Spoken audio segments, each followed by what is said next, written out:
Bon les gars, il reste un comics à distribuer aujourd'hui. Vous êtes 3. Bon, il s'agit de Number One with the Bullet. Je sais pas s'il y a des gens qui sont chauds. Sam. Non, ni vrai. Non, franchement là, pas celui-là. Alex. Non, là, désolé. Adrien. C'est-à-dire que je l'ai pas lu, moi, mais... Non mais démerde-toi, enfin, là il nous faut quelqu'un pour le faire, donc si tu pouvais juste... Ok. Ouais, donc Number One with the Bullet, donc on le connaît vachement bien ici par chez nous, on a déjà parlé de lui d'ailleurs, je crois que c'est édité chez Image, donc en fait dans les premières pages, moi déjà c'est un coup de cœur, mais il faut savoir que c'est quand même pas trop pour tout le monde, hein. C'est la quintessence du genre super-héroïque, très clairement. Number One, donc qui c'est le héros, quoi, déjà. Il s'appelle Number One, tout le monde l'appelle Number One, en fait, parce qu'il était Number One à l'école. Et en fait, là, ce qu'il découvre, en fait, c'est une boulette magique, enfin une boulette à la viande, quoi, voilà, magique. Et donc, en fait, il devient encore plus Number One with a Bullet. Et du coup, il arrive à, qu'est-ce qu'il fait? Bon, il a des armes.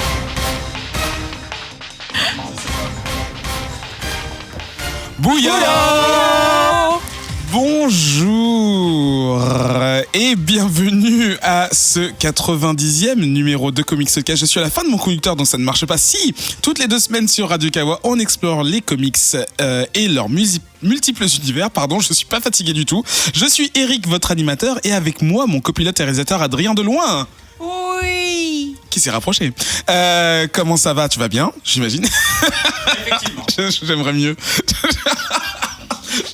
Pour m'accompagner dans ce voyage, il y a autour de la table Nivrae. Bonsoir. Comment ça va? Bonjour. Oh, bien, ça va. Ça dépend. Ça va. Tu lis des trucs en ce moment? Oui, je lis Rat Queens. Ah, la deuxième mouture, c'est ça? Très cher Gaylor. Ouais. Oui. On a également Sam avec nous. Bonsoir. Comment ça va? Très bien. Tu lis des trucs aussi Ouais, je viens de lire Alias de Bendis. Ah, Trop bien. C'est trop bien. Jessica Jones. Ouais, carrément. Et on a également Alex avec nous. Salut. Qu'est-ce que tu lis? Oh là là, et en ce moment, je lis énormément de trucs, dont Runaways, Again. Ah ouais, désolé, t'es vraiment dans la suite. rentrer dans le truc. Ouais, de 2017. Et je lis aussi la suite de Motor Crush, dont on a parlé il n'y a pas si longtemps aussi, et franchement, ça déboîte. Est-ce qu'on peut faire un jeu de mots avec des boîtes et vitesse de moto? Je ne suis pas sûr. Oh mon Dieu. Parlons du programme d'aujourd'hui. Aujourd'hui, pour vous, on va vous parler de Slots, on va vous parler de Baby Teeth et donc de Number One with a Bullet, mais avec des personnes qui l'ont vraiment lu. On va en discuter ensemble rapidement de l'état actuel du cinéma de super-héros et se demander s'il y en aurait un peu trop. Apparemment des stars américaines se plaindraient de leur trop grande quantité, mais on va essayer de voir ensemble si c'est vraiment le cas et on va regarder ça. Et enfin, on va vous parler d'un jeu vidéo, un jeu de combat qui s'appelle Marvel vs Capcom Infinite. On y a tous les 5 joués et on va vous donner nos impressions. Twitter et Facebook, ça sert à discuter avec nous, nous faire des recommandations, nous donner vos avis. @ComicsOutcast, ça c'est pour Twitter. Et sur Facebook, le Bouya Comics Club, qui est un groupe dans lequel nous discutons de nos dernières lectures, des films qui nous bottent, des expositions qui nous font envie, tout ça dans la bonne humeur. Et il y a des bouilles apéro et ça c'est sympa. 2 autres petites news. Le dimanche 3 février, nous serons à Paris Manga et Sci-Fi Show. C'est un salon qui se tiendra porte de Versailles, donc toute la semaine la dernière semaine de janvier. Oh, c'est les 4 derniers jours en fait. 1er, 2, 3. C'est en février du coup, mais c'est sur 2 jours. Oui, dans lequel en fait vous avez plusieurs animateurs, plusieurs acteurs du monde des comics, donc des illustrateurs, des encreurs, ce que vous voulez, plus des comédiens, des doubleurs de séries science-fiction, type on a vu ça hier, la doubleuse de Mélisandre de Game of Thrones, qui sera présente. Donc je vais lui demander si je la croise en tout cas, je vais lui demander de faire des phrases clés, ça va être très drôle. Mais nous aussi on y sera, mais pas seulement pour s'amuser, on va aussi participer à une petite émission qu'on va enregistrer enregistré là-bas. Donc si ça vous botte, n'hésitez pas à participer. On vous mettra le lien pour l'organisation de l'événement sur la page de l'émission. Et un peu plus loin, en mai, nous allons plus ou moins parler du FCBD, le Free Comic Book Day. Donc ça, vous connaissez peut-être, ça se passe aux États-Unis, mais depuis quelques années en France, il y a un mouvement où les librairies françaises participent. Et on est entré en contact, avec l'organisation, et on va recevoir des gens du FCBD. Ça sera plutôt courant avril, mais donc voilà, surveillez votre libraire de quartier s'il y a quelque chose chez vous, et sinon, suivez-nous et puis on vous tiendra au courant de ce qui se passe. Comics Sidecast niveau... Oh, est-ce que vous êtes prêts? Je vous ai pas demandé. Oui. Comics Sidecast numéro 90, c'est parti.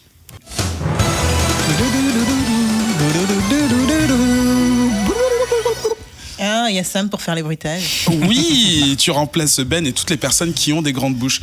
Ah bah. Et là, j'ai un bug. Je sais pas comment le prendre. Parce que je ne me souviens pas de ce que j'ai dit tout à l'heure. Avant l'émission, j'avais demandé aux gens de ne pas décider qui allait faire les comics et dans quel ordre. Sauf que les petits doigts se dirigent vers Nivray pour nous parler de Slots. C'est un comics sorti en tout cas qui a commencé en octobre 2017, illustré... Ah, tu voulais le dire? Non, je ne vois pas. Illustré et écrit par Dan Panossian et c'est paru chez Image Comics. Et oui, alors le tirage au sort est triste et très dramatique puisqu'effectivement je suis tombée sur le comics sur lequel j'ai moins de choses à dire. Mais bon, c'est du tirage au sort, c'est du jeu de hasard et ça tombe bien puisqu'on parle de Vegas. Ouais, quand même, on essaie de faire un raccord un petit peu. Pas mal. Donc du coup, Slot de Dan Panassian, donc qui a bossé sur le comics Ghosted et qui est aussi un des co-créateurs du Drink and Draw. Oh, oui, aux États-Unis donc. Aux États-Unis. Genre, j'avais marqué que 2 phrases, mais il y a quand même de l'info. Donc ça, c'est sorti chez Image Comics. On a commencé à avoir la publication en octobre et ça finira en mars. C'est 6 numéros. C'est une mini-série, d'accord. C'est une mini-série. Le monsieur Dan, il fait tout. Il fait le dessin, les couleurs et l'histoire. Il est tout seul. J'essaye de repousser le moment à faire que je parle du comics. Donc, c'est l'histoire de Stanley. Stanley revient à Vegas. Au début, on ne sait pas trop pourquoi.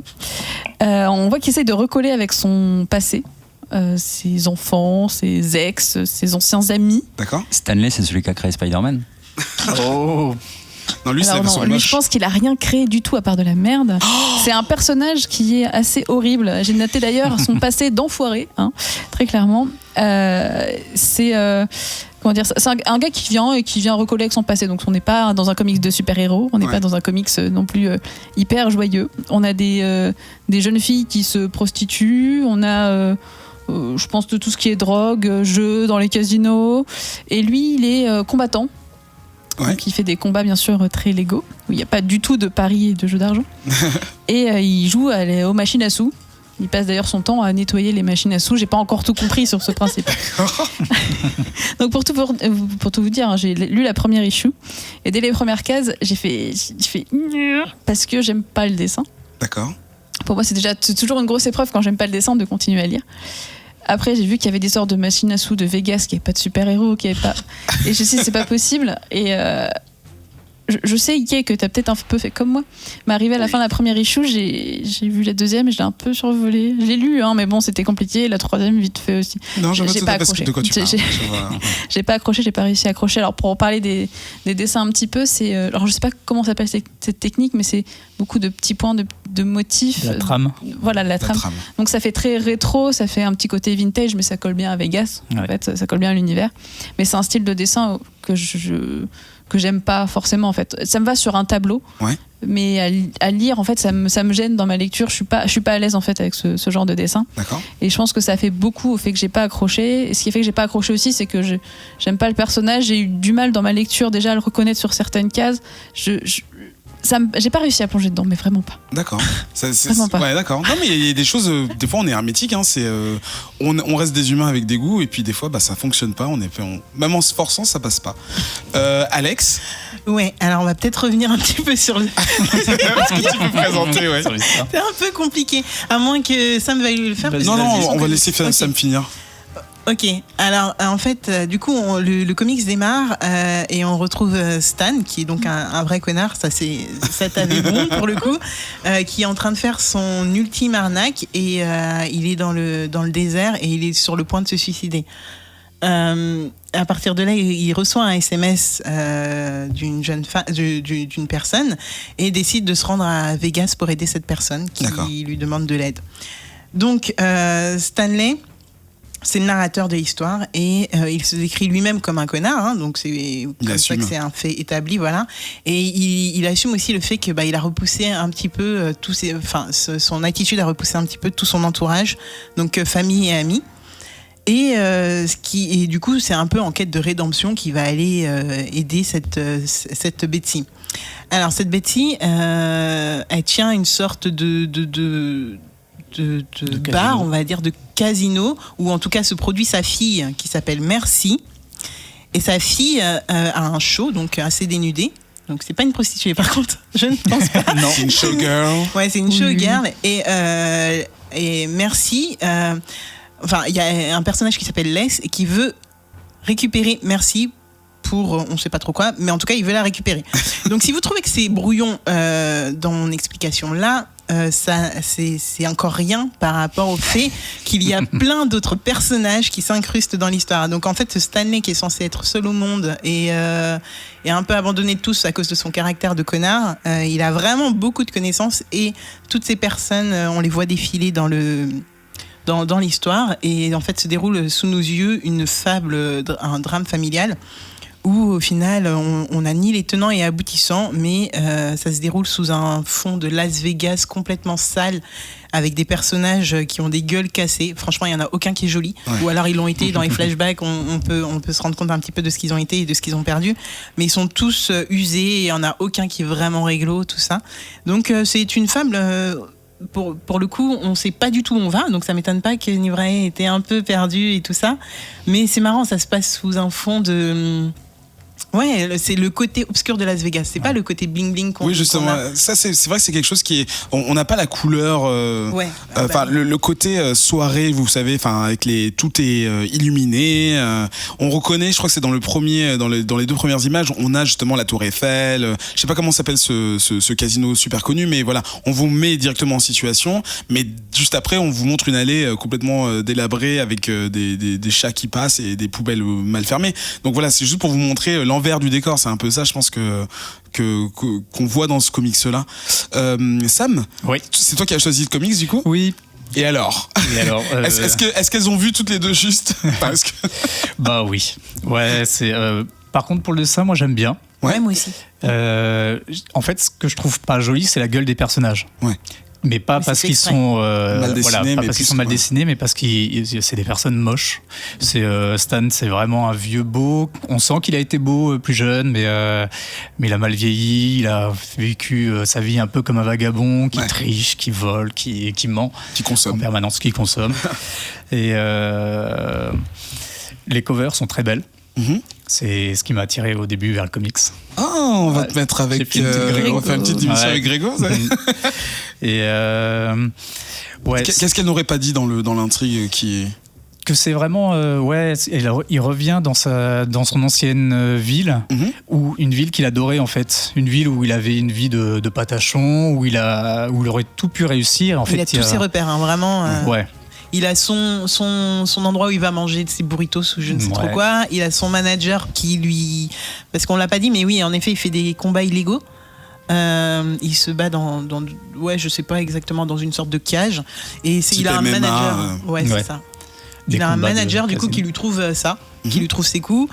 Il a un gosse dont il s'est pas trop occupé. Enfin, il a vraiment tous ses repères dans cette ville, quoi. Ouais, il retrouve son fils donc qu'il a abandonné. Parce que c'était vraiment un connard. Ouais. Vraiment, il a trompé sa femme avec son meilleur ami, d'où Avec la femme de son meilleur ami. Pas avec son meilleur ami.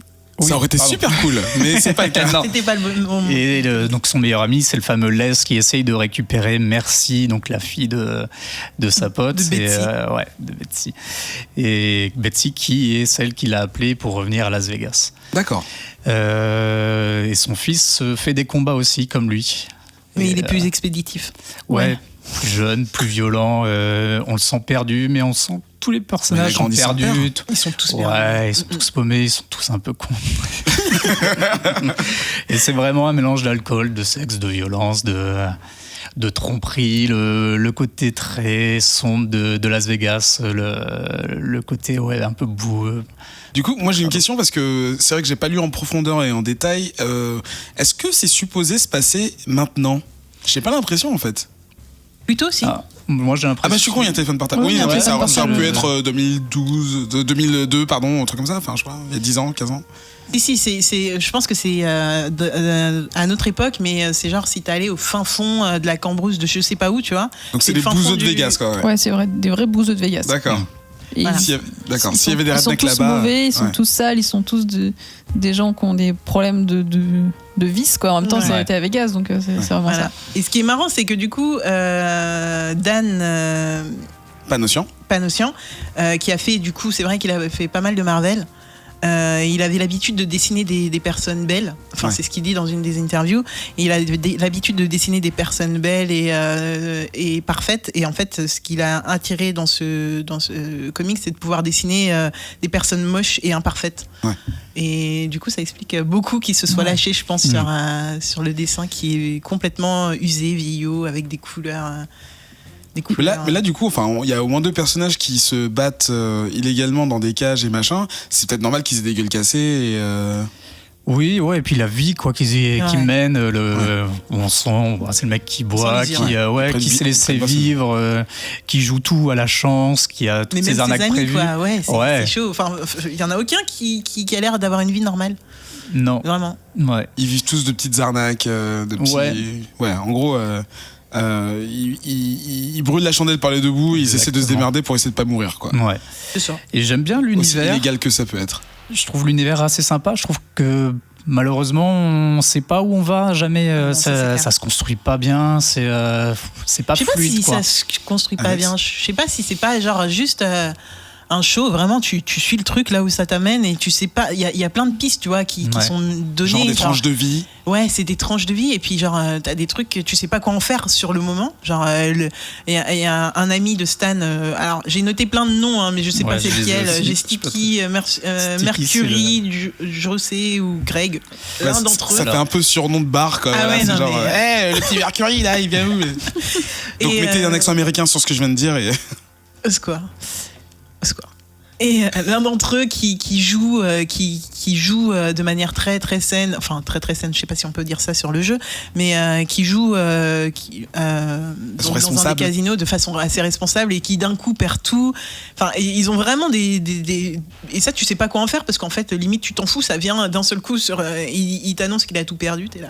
En fait, très bien. Je pense que c'est un peu mon problème avec le comic, c'est que tu vas nulle part.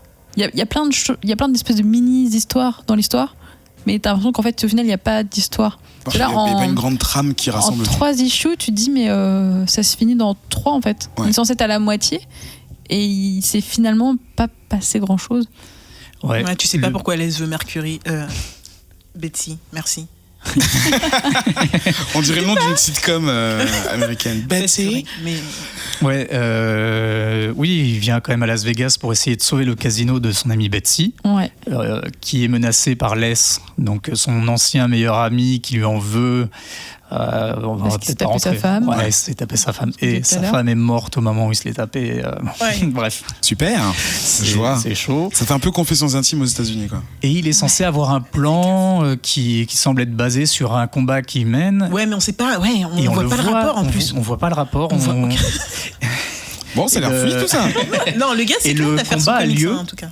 Le combat a lieu et finalement à la fin on se dit qu'est-ce qui on en est où en fait dans son plan, dans on comprend rien. Alex, pour conclure. Mais c'est super stylé parce que justement le dessin de ce combat, et c'est à chaque fois t'as une ligne de 3 cases où on t'annonce le round. On voit le visage du combattant. Et les 2 autres, c'est les visages des 2 combattants. Et tu sais, rien qu'avec leur visage, qui a gagné ce round. Ouais. Et j'ai trouvé ça super stylé. Donc en fait, il s'est enlevé la tâche de faire des scènes de combat en mettant juste le résultat. Bah, je pense oui, que c'est une pourrait ellipse. être c'est plus pareil. frappant ou je Oui, sais ça pas. pourrait être plus. Mais c'est une vraie bouffée d'air ce moment, par contre. Ouais. Ce combat dans un comics qui est justement très sur le discours, les dialogues et tout ça. Ça parle, ça raconte sa vie, ça essaye d'en foutre plein la tronche. Il y a du et, flashback aussi, je me rappelle. Oui, tout à fait. Donc ça s'appelle Slots avec un O. Au cas où, pour rappeler les machines à sous. C'est donc chez Image Comics, c'est sorti en octobre et on va passer directement au deuxième titre. Et qui est-ce qui va nous en parler du deuxième titre? C'est Alex. Alex va nous parler de Baby Teeth, un comics Aftershocks, paru en tout cas au son début juin 2017, écrit par une personne qu'on connaît pas trop, Donny Cates, et illustré entre autres par Gary Brown. Il y avait un coloriste, mais j'avais pas la place de mettre son nom dans les cases de Excel, donc on va l'ignorer pour l'instant, mais vous les trouverez sur la page de l'émission. On t'écoute, Alex. Alors le hasard continue à bien faire les choses parce que si Nivray ne voulait pas Slots, moi je ne voulais absolument pas Baby Teeth. Et c'est génial, ouais, j'adore, on est content. Donc j'aurais beaucoup moins de choses à dire sur Baby Teeth que sur Slots. Chacun son tour. Donc Baby Teeth, l'histoire commence avec une jeune femme qui fait un enregistrement sur son téléphone portable. Et on comprend qu'elle s'adresse à son enfant et elle veut lui raconter son histoire. Cette histoire, elle commence avec Sadie, donc, qui a 16 ans et qui est enceinte jusqu'aux dents. Et, Tu l'as fait exprès? Oh, elle était bien, mais non, je l'ai fait même pas exprès. Et c'est effectivement jusqu'aux yeux. On dit jusqu'aux yeux, mais jusqu'aux dents, c'était bien. Ouais, c'est top. Voilà. Ok, bon, Jusqu'aux dents, alors, c'est quand tu vas vomir. je la refais jusqu'aux dents. Que les deux sont garde plus ou moins jusqu'aux dents. liés, donc le vomi et la grossesse. Continue. Donc, Sadie, enceinte jusqu'aux yeux, est sur le point d'accoucher, vit des événements assez étranges parce que à chacune de ses contractions, la terre se met à trembler. Et tout le monde le ressent, c'est pas que elle, hein, genre c'est pas que ses contractions à elle. Oui, c'est un vrai séisme local. Je crois qu'ils Exactement. disent niveau 5 sur l'échelle de Richter, Ah, ce moi, qui est j'ai énorme. 6, je sais plus. Très bien. C'est ça à peu près. Ouais. Donc en fait, on a en même temps on a ce flashback de Sadie, on a son histoire qui est racontée dans des petites cases et elle explique à son enfant que elle pense que c'est lui. Qui est à l'origine de ces séismes, mais que surtout il s'est passé des trucs assez bizarres pendant son accouchement. Mais bon, ça je vous laisse le découvrir. Ouais. En tout cas, après quelques premières semaines difficiles avec l'enfant, première révélation, l'enfant ne boit pas de lait mais boit du sang. Bon appétit. Voilà, exactement. Donc, en fait, je veux pas aller beaucoup plus loin. Un, parce que ça m'a pas inspiré, mais deux, parce qu'en fait, ce comics soulève pas mal de questions. Donc déjà, pourquoi l'enregistrement? D'où sort le bébé? La famille On sait d'où il sort de enfin, Sadie. Alex. Oh on mon sait. Dieu. La famille est assez bizarre, mais ça ne justifie pas en tout cas l'enfant. Enfin, Sa présence, quoi. Ouais, et puis les événements bizarres qu'il y a autour. Et du coup, l'idée des 3 premiers issues, ça va être vraiment d'essayer de comprendre ça. Ouais. En tout cas, ça l'a été pour moi. Moi, j'ai beaucoup aimé Baby Teeth. C'est dur à dire. Ouais. Déjà, c'est du Donny Cates. Oui. Redneck, God Country. L'autre truc qu'il a fait, j'ai oublié, mais oui. Parce Ouais. qu'il- plein parce d'autres. qu'il- Ça va. Il a fait du Star Trek aussi. Donc en termes de chelou, Ouais. on est bien servi. Et du coup, c'est vraiment chelou. Et c'est un peu violent. Et c'est assez drôle en même temps. Les personnages, ils sont poilants. Ouais. Ouais, J'aime bien, vous l'avez la dit en sœur, même elle temps. est pas mal quand même. Heather, elle est géniale. Donc Heather, Ouais. la sœur, elle est vraiment dingue. C'est un Tu de peux mes parler d'elle un persos- petit peu? Bah ouais, c'est donc la grande sœur de Sadie, la Ouais. tante du bébé, Ouais. et qui est née. Elle était déjà violente apparemment quand elle est née, et ça s'est pas arrangé en grandissant. Elle pète les gueules aux gars plus grands qu'elle. Elle a fait de la prison a priori au moins 3 fois. Ouais. Elle a peur de rien. En fait. Elle- ouais. Mais elle a été un peu élevée au fond de bouteilles de whisky. Donc, C'est ça.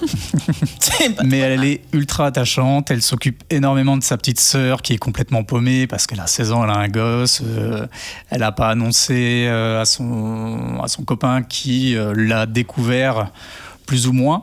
Mais Ni à ses parents d'ailleurs, si je me trompe pas. ni à ses parents. Ni En à tout cas, son père. Enfin, oui, à son père. Papa. Mais ça, par contre, c'est assez étonnant. Son père arrive à la maternité, il n'y a pas de surprise là-dessus. Non. Ah oui, parce que personne ne sait qu'elle est enceinte.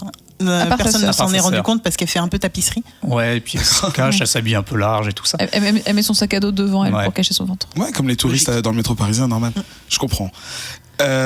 Et ouais, je voulais rajouter, tu disais que le bébé boit du sang, mais avec des dents rétractables. Ah oui. C'est Ouais, ça surtout, magnifique. d'où le titre du D'où le baby Ouais, teeth. Ah, exactement. c'est bon ça. Ouais. Ce qui fait tout drôle à sa maman Donc, la première c'est fois quoi, que ça lui arrive, puisque du coup, pour la première fois, il l'a mort pendant la tétée. Voilà. Qu'est-ce que je voulais dire? Donc c'est quoi? C'est un petit bébé vampire? Qu'est-ce qui se passe? C'est pas un vampire. On sait pas. On nous l'annonce directement. Si, on nous le Oui, on sait que c'est pas un vampire, Ouais, mais on parce sait pas que ce que du c'est. coup, il craint pas le soleil, rien du tout. Non, on apprend qu'il y a une organisation quand même assez secrète qui Toujours eux. Qui voudrait bien Ouais. l'éliminer, ouais. voudrait l'éliminer. Et puis, Il est peut-être pas le seul. non. Ouais, Ouais, il y en a eu on d'autres avant, apparemment. Et ouais, le bébé, il a d'autres pouvoirs apparemment. Enfin, là, déjà sur faire 3 trembler le sol, issues, c'est pas mal. ouais, sur 3 Avant de naître? Avant de naître, il faisait trembler la terre. Quand il crie, Il ouvre des portails. il ouvre des portails dont sort Ok. une créature, mais juste géniale. J'ai hâte de voir ce qu'elle va devenir. Oui. Little Demon Raccoon Monster. C'est quoi, c'est une espèce de gros chat? Une sait espèce pas trop, de un truc bref, des avec petites ailes roses. Avec des grandes oreilles. Un Ouais. démon raccoon, quoi. C'est- En fait, Voilà. d'accord. Il c'est a un- l'air trop Un cool. raton laveur démon. Est-ce que c'est comme un animal mignon que tu as dans un manga? Tu sais, quand t'as un personnage qui commence et Bah, on sait pas pour je suis là l'instant. pour Honnêtement, t'aider. il y a une des covers, Ouais, je j'ai sais vu. pas, qui arrive par la suite, où en fait c'est un peu le doudou du bébé. Ah, Et d'accord, c'est trop ouais. mignon. Franchement, Ouais. ça c'est trop mignon. Mais pour le moment, on ils ne sait sont pas. pas encore rencontrés. D'accord. Donc, Nivray, J'adore. toi, du coup, c'est toi qui as choisi ce Oui. titre. Qu'est-ce que tu peux nous en dire? Alors, une chose qu'on n'a pas dit, c'est que c'est en 9 numéros normalement. D'accord. Donc ça se termine en mars 2018. Là, c'est en cours. Donc, très prochainement. Le comics est classé en 17+. D'accord. Donc, quand on dit Très que c'est violent, c'est quand vulgaire, même vraiment. et, ouais. Il y aura de la violence et je pense que ça va continuer. Donc ouais, comme disait Alex, c'est un bébé qui arrive au monde de manière un peu étrange, les tremblements de terre à chaque contraction, et tout s'arrête au moment où le bébé sort. Et je ne spoilerai pas, comme a dit Alex, le truc Ouais. de la maman, qui est un peu bizarre.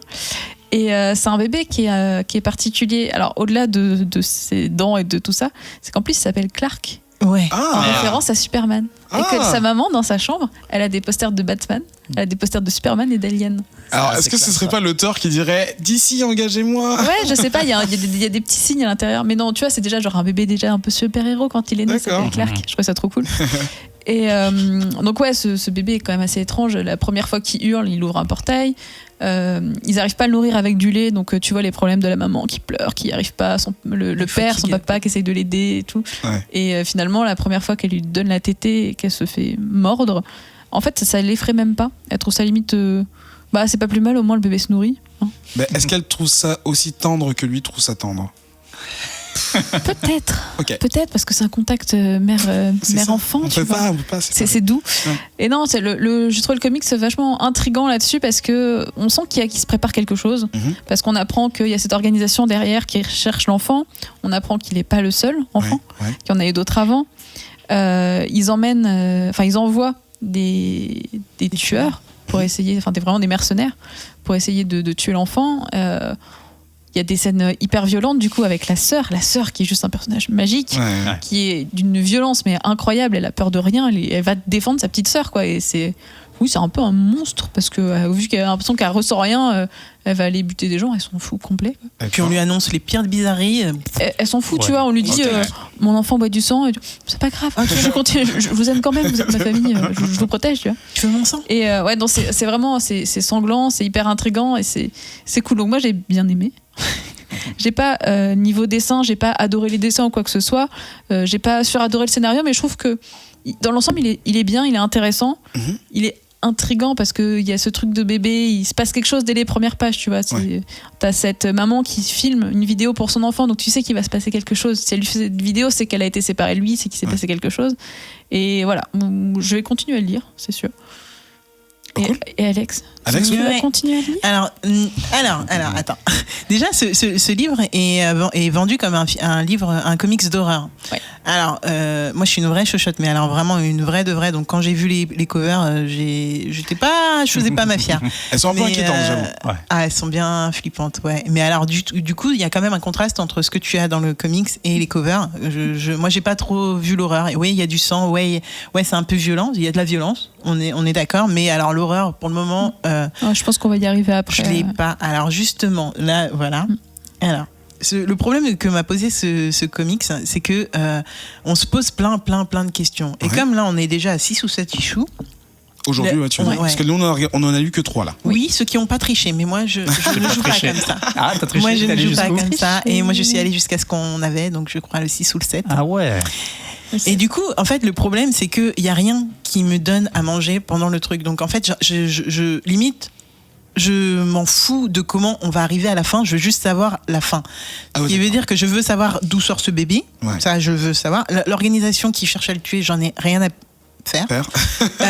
Je veux savoir qui survit à la fin, parce que s'il y a un enregistrement, ça veut dire qu'il s'est passé un truc, qu'elle pense mourir et que elle veut passer un message à son gosse. Et du coup, moi, ce qui s'est passé avec les autres issues, c'est que je les ai lus en diagonale juste pour avoir les informations que je voulais. D'accord. Et ma curiosité a été à peu près satisfaite à l'épisode 5, ce qui est quand même un peu long quand on commence un comics, je trouve. Et en fait, est-ce que je vais continuer? Ben non, je vais faire ce que je fais avec tous les films du genre Bright ou autres dont je n'ai Mais rien à il foutre t'en mais reste que je plus veux que deux à savoir. Ouais, mais en fait, je te demanderai et tu me feras un résumé, c'est ce qui va se passer. Mais si t'en restes plus que deux, en plus je les ai trouvées vachement courtes les issues. Oui, mais Oui, c'est vrai, justement, c'est ça- parce que ça j'avais rien à défile. raconter. Ça défile. Ouais. Oh, non, ça fait du bien. mais je trouve qu'il n'y a pas beaucoup de pages par rapport à j'avais subi avant. Je sais pas, moi ça m'a pas Slot, gêné c'est- du coup, par rapport ouais, à c'était- Slots ou même Number One with a Bullet. Ouais. Là, ça se lit tout seul. Ils sont Enfin, longs. ça se déroule tout seul vraiment. Enfin, c'est Mais justement, agréable. parce que c'est bien. Ouais. Mais alors, sur 2 issues, tu penses qu'ils vont régler tous les problèmes qu'ils ont? Mais non, en fait, c'est une vraie Est-ce que question. toi aussi t'as lu jusqu'au 7? Non, j'ai vrai. lu, Ah oui, il a vérifié. j'ai lu complètement jusqu'au 3. Ouais. Et après, j'ai plutôt scrollé. Je crois que j'ai lu la 4 quand même. Et après, j'ai scrollé un peu juste pour voir s'il y avait des gros cliffs ou des trucs comme ça. D'accord. T'as fait j'ai- exactement comme moi, en fait. Ouais, mais je les lirai par contre. Par contre, je les lirai. Mais ouais, effectivement, je pense que si ça finit bien à la 9e, ça va peut-être être un peu short sur les 2 dernières pour terminer. Alors, à mon avis, soit il veut réutiliser l'histoire plus tard pour faire autre chose, mais c'est peut-être un peu court. Il s'agit donc de Baby Teeth, un comics de chez Aftershock, par Donny Cates et Gary Brown. Et on va passer directement à la 3e review ce soir. Il s'agit de Number One with a Bullet. C'est écrit par Jacob Seman, illustré par un George Corona. C'est chez Image Comics. Ça a commencé en novembre 2017. C'est toi, Sam, qui va nous en parler, mais c'est Alex qui l'a choisi. Elle nous dira tout à l'heure pourquoi. Ouais. On t'écoute. Bon, bah c'est marrant du coup parce que non. Ah ouais, c'est un carton. Ouais. Ah, purée. C'est celui qui m'a le moins accroché des 3. Mais Carton plein. c'est drôle du coup, je trouve que c'est assez sympa. Merci, comme façon de- Alors, c'est votre Non, faute, hein. c'est bien. Du coup, Number One with a Bullet, c'est on commence déjà sur une scène de suicide. Enfin, je pense. On commence à Un avoir homme- l'habitude dans les comics. ça. Ouais. Très courte en une image, un homme qui est mort avec du sang partout sur son bureau face à ses écrans sur lesquels il y a des messages. Les messages d'un certain Man Common Surround, dont on ne sait pas encore grand-chose, mais qui reviendra plus tard dans l'histoire. D'accord. Et juste après ça, on arrive sur une espèce de show télé. Oui. Attends, Sam, je t'arrête 2 secondes. Oui, T'as dit une espèce? j'ai dit une espèce. Tu es mon nouveau chroniqueur préféré. C'est super. Tu peux continuer. N'importe quoi. Écoute, hein. Le Jad Davis Now Show, durant lequel donc l'assistante de Jay Davis, qui est le présentateur, utilise des lentilles de contact qui sont connectées au cerveau et qui la font entrer dans une espèce de réalité virtuelle. Ouais, c'est D'accord. comme un casque VR, mais directement en entier. Ouais. AR, plutôt réalité augmentée, je dirais. Oh Parce là que là. Et elle ressent même. Ouais. Ça va très loin, ouais. Donc c'est la prochaine étape. C'est Black Mirror, mais Ouais. Et ouais, il y a vraiment un Black côté. Mirror. C'est marrant que tu en parles. Mais, du coup, ouais, il y a un côté Black Mirror. oui, il y dans- a 2-3 trucs qui m'ont fait penser. Et donc on découvre un petit peu cette lentille, cet univers. Donc l'assistante s'appelle Nash Wang, c'est le personnage principal. Et du coup on la découvre un petit peu suite à ça dans son boulot avec ses collègues, ses amis, avec sa chérie. Ouais. Et très rapidement, donc elle se retrouve à une soirée. Non, en fait, on la suit et on n'est pas seul à la suivre. On se rend compte très rapidement qu'il y a un personnage qui est récurrent sur chaque case quand elle va à la laverie, quand elle va à droite, à gauche. Et donc on comprend très vite qu'elle est suivie. Et la soirée se termine en haut d'un building, sur une grande terrasse dans un bar avec ses amis où elle boit un coup. Ouais. Et l'homme vient l'interpeller, s'approche d'elle et quand elle se retourne, l'homme est surpris, il recule et il tombe, il chute et il meurt. Ok. Il tombe du haut du building. Faut savoir ça. Ouais, du coup, elle est toute déboussolée, forcément. Elle rentre chez elle, elle est perdue. Et le lendemain, quand elle arrive au boulot, elle est directement appelée à aller dans le bureau de ses boss, donc Jed Nevis et Ernest, qui doit être le patron de la chaîne, je suppose. Ouais. Et un troisième homme qui se présente comme avocat et qui lui dit on va s'occuper un peu de tout. Et elle comprend pas bien en fait pourquoi, quel rapport ça a avec la chaîne et tout ça. Et en fait très vite on lui explique qu'ils sont pas au courant de ce qui lui est arrivé la veille au soir, mais la veille au soir quand elle a vécu ça et que du coup elle s'est coupée un peu de tous les réseaux sociaux, de tout Internet, une sextape a été diffusée. Une sextape du coup qui fonctionne avec ces fameuses lentilles, donc qui permet aux personnes qui la regardent de vivre et qui l'incrimine. Et surtout ça a été filmé à son insu. Et ça a été filmé à son insu, ouais, tout à fait. Joli. Voilà. Donc un truc policier, science-fiction. Ouais. Policier, pas pour le moment. Pas policier. Ouais, ça vient après. Enfin, il y a quand même une enquête puisqu'il y a meurtre. Ouais, mais on le vit pas. À aucun moment Ouais, c'est vrai qu'on revient. Enfin, sur les 3 premières issues, on n'est pas encore revenu. D'accord. Donc plutôt le côté comment vit-on après une dénonciation, un affichage de sa vie privée, public du coup. Ouais. Et du coup, t'en as pensé quoi ? J'en ai pensé quoi ? J'ai pas détesté. Je suis un peu perdu pour le moment en fait. Je sais pas où ça va. Est-ce que ça va être bien ou pas en fait ? Qu'est-ce qu'ils vont faire ? Parce qu'il y a quand même pas mal de choses qui se développent après. Il y a toujours ce personnage, donc le number one, c'est son fan numéro 1 qui lui écrit plusieurs fois. D'accord. Louis Vabelette, on ne sait pas encore. Ouais. Et il y a beaucoup de choses qui se mettent en place. Est-ce que des sujets intéressants qui nous touchent là, suite à tout ce qui a pu se passer dans les médias et tout ça. D'accord, ce genre de révélation. Ouais, exactement. Type, justement, balance de sextape. Ouais. Et j'attends de voir comment ça va être traité. Je trouve que pour le moment, on nous balance beaucoup de choses. On nous recouvre de beaucoup d'informations. On la fout vraiment plus bas que terre. La pauvre, elle subit à tous les niveaux. Et j'ai hâte de voir comment ça va se développer. Ouais. En tout cas, un pitch assez original. Nivrae, comment tu l'as vécu toi ? Je l'ai plutôt bien vécu, malgré la douleur de la pauvre Nash. Mais j'ai trouvé hyper intéressant le truc de la lentille, le côté justement Black Mirror, où elle est filmée à son insu. C'est une vidéo de réalité virtuelle qui est faite sur elle, mais qui est filmée à son insu, qui est diffusée sur les réseaux sociaux, parce que au début on voit quand même que c'est quelqu'un qui est hyper accro, qui a un bon ego et qui est très accro aux réseaux sociaux. Donc d'avoir tout ce truc là qui se provoque sur elle, c'est intéressant en tout cas de voir sa réaction. D'accord.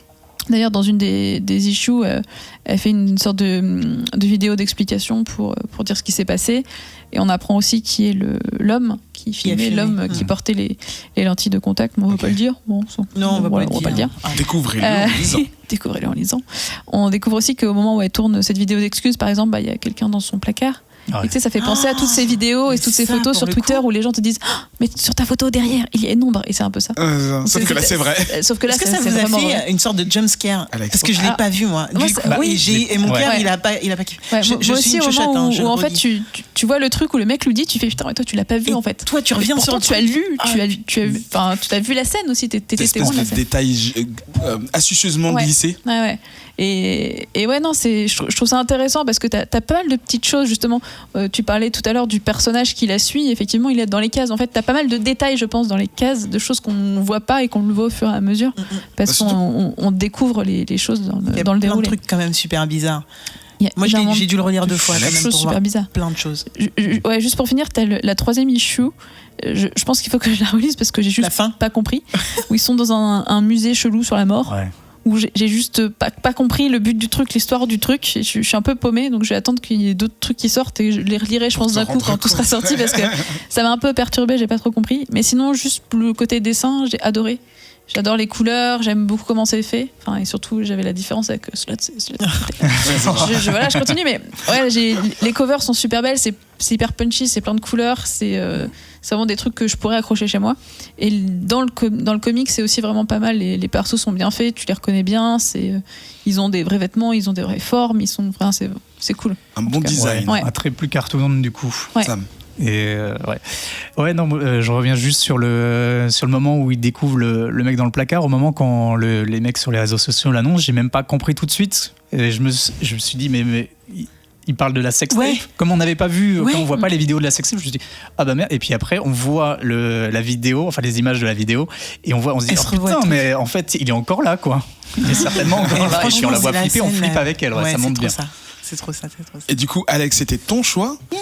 Alors, j'ai pas demandé aux 2 autres chroniqueurs, mais est-ce que tu peux me dire en 2 mots pourquoi tu l'avais pris celui-là ? Ouais, carrément. J'ai fait une Grégo. J'ai adoré j'ai vraiment aucun mérite parce que j'ai adoré les couves. Donc je me suis dit go. Et le truc c'est que c'était le plus merveilleux hasard que j'ai eu avec Comics Outcast parce que c'est des thèmes qui me parlent absolument en ce moment. Ça a une résonance avec l'actualité et une résonance avec mes intérêts personnels. Ouais. Avec alors on a dit le terme tout à l'heure, mais le bash, on a dit quoi tout à l'heure? On a parlé de...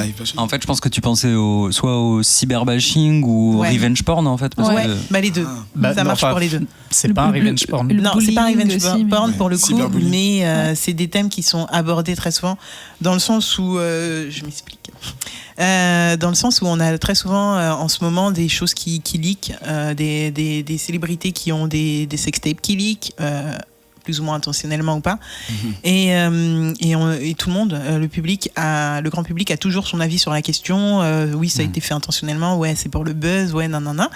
Et là, on le vit avec elle. Donc, on sait que pour elle, c'était pas intentionnel du tout, mais on voit tout ce qui est amené avec cette sextape. Sa vie, elle vole complètement en éclats. Donc, sa vie personnelle, sa vie professionnelle et sa vie publique, parce que du coup, elle passe. Elle est maintenant dans la rue. Elle est obligée de se cacher et encore, elle est super bien reconnue. Bon, les gens, ils ont que ça à foutre de la regarder quand même, parce que elle est quand même super bien déguisée ou autre, et les gens la reconnaissent. Mais bon, ça c'est autre chose. Et tout le monde a un avis, et du coup même il y a des émissions de télé, il y a des journalistes qui en parlent, il y a tout le monde qui a un avis. Et le truc le plus frappant, c'est comme Nivra elle disait, à un moment on sait qui a filmé cette sextape parce qu'elle le dénonce, parce qu'elle dit voilà, tu vas vivre mon enfer avec moi. Donc j'ai rien dit par acquis de conscience, mais là maintenant tu vas être avec moi dans ma merde. Et vous savez, ces pouces sur YouTube, pouces vers le haut, pouces vers le bas, et elle se prend un bad buzz total, en mode mais t'avais besoin vraiment de traîner quelqu'un dans la boue, mais t'es qu'une pute. Je sais pas si ça sera coupé au montage. Niveau Ghostbuster, quoi. Ouais, et c'est énorme parce que c'est des choses qu'on voit de plus en plus souvent, et ça, c'est un sujet qui, moi, me tient vraiment, vraiment à cœur actuellement, où avec le traitement des femmes des meufs sur Internet, je suis une personne qui m'intéresse vraiment beaucoup aux jeux vidéo, au cosplay, aux comics, et c'est vrai qu'il y a actuellement, en tout cas sur Internet, et puis depuis plusieurs années, un traitement des filles qui est juste pas possible. Après, ça sera peut-être coupé au montage, je sais pas, mais j'avais vraiment envie d'en parler suite à ce comics, que ce soit cool qu'on ait un comics qui parle de ça, surtout qu'en fait c'est fait par 2 mecs. L'artiste et celui qui écrit sont 2 mecs. Et qui se penchent sur ce genre de choses, et qui en plus se rendent compte des inégalités qu'on peut rencontrer dans ce genre de situation. J'ai trouvé ça ouf, et c'est un des meilleurs hasards que j'ai eu Bah c'est bien, on finit sur une jolie note, un peu triste mais positive en tout cas. Je résume, nous avons parlé de Slots, un comics Image, nous avons parlé de Baby Teeth, un comics Aftershocks, et on vient de finir avec Number One with a Bullet, un autre comics Image. Oui, c'est dans le bon ordre, un bon comics Image Comics, voilà, c'est ça. Oui, non, je suis désolé, je bug tout seul, mais c'est bien ça. Vous retrouvez toutes les informations concernant les comics sur la page de l'épisode, Comics Outcast, sur le site radiokawa.com, rubrique culture et art. C'est bizarre quand je l'ai pas écrit, mais voilà, Twitter, Facebook, les réseaux sociaux pour nous dire ce que vous avez pensé de ce qu'on a lu, ou de si justement, pareil, vous avez pas eu envie, ou au contraire que vous êtes super hypé. Ça nous fait plaisir de savoir ce que vous pensez. On se retrouve dans un tout petit instant après cette page de pub. On va parler des films de super-héros et de leur quantité. À tout de suite. Toi, auditeur, tu es en quête d'un rendez-vous mensuel qui parle dans les longueurs de toutes tes passions. Tu cherches une fenêtre vers tout ce que le Japon peut faire, même de plus barré et niché. Ne cherche plus. LOL Japon est un podcast long format animé par Amo et Concombre, mêlant bromance et japonaiserie, dédié aux animés, manga et leur industrie, jeux, cinéma. Tout y passe en statut culturel, dossier et 4 rubriques qui changent à chaque numéro. Aucune limite de temps, de ton ou de genre, avec des invités ou non. LOL Japon est un podcast mensuel disponible sur Radio Kawa, iTunes et les applications dédiées, diffusé en direct un vendredi par mois. Plus c'est long, plus c'est bon. Tout est bon dans le Japon.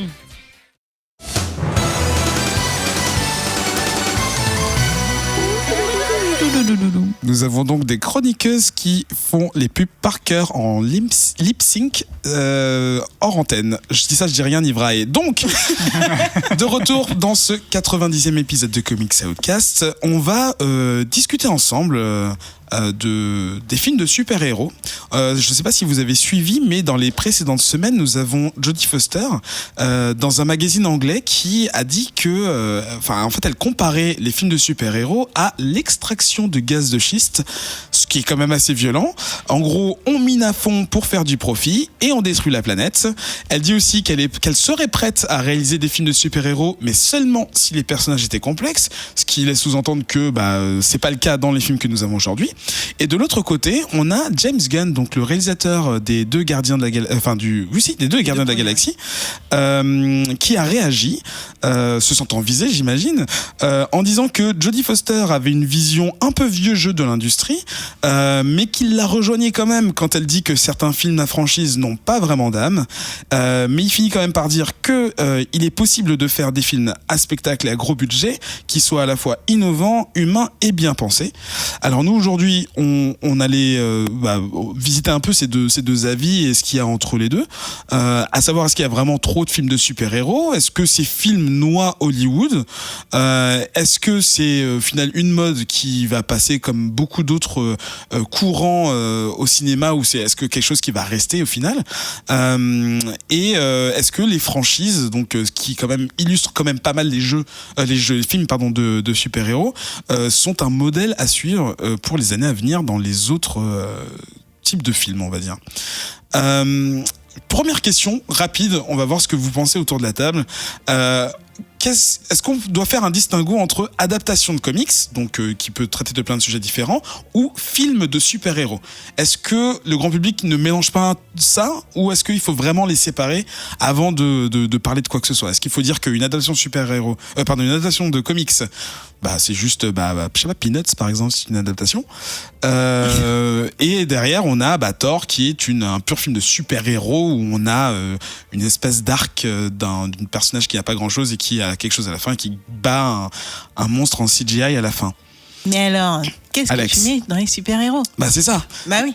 Alors, est-ce qu'on peut définir ensemble rapidement si selon vous, est-ce que c'est la même chose au final? Est-ce qu'il faut tout mettre dans le même sac, ou par rapport à notre débat, je veux dire? Je pense que c'est pas forcément super-héros, c'est pas forcément comics, mais c'est surtout les gros blockbusters de super-héros. Parce que t'as des films de super-héros indés qui, eux, je pense, ne posent de problème à personne. Ouais. Tu as aussi Tu penses à quoi j'en avais des milliers en tête, mais j'ai tout perdu. Chronicles, 5 à Voilà. sable. Voilà, ce genre de film. Encore un cassable, bon, Ouais, à la les deux, limite c'est du des gros blockbuster, films, hein. mais Les deux, oui, c'est mais des Chronicles, grosses c'était maisons. pas non Ouais. plus. Mais pas avec des budgets, voilà, pas avec C'est des ça. budgets équivalents. À Et ce qui qu'on sont peut pas, voir. en fait, c'est surtout qui sont pas des films blockbusters à gros budget marketing où t'en Ouais. as sur les bus, sur les affiches, dans tes paquets de céréales, t'en as partout.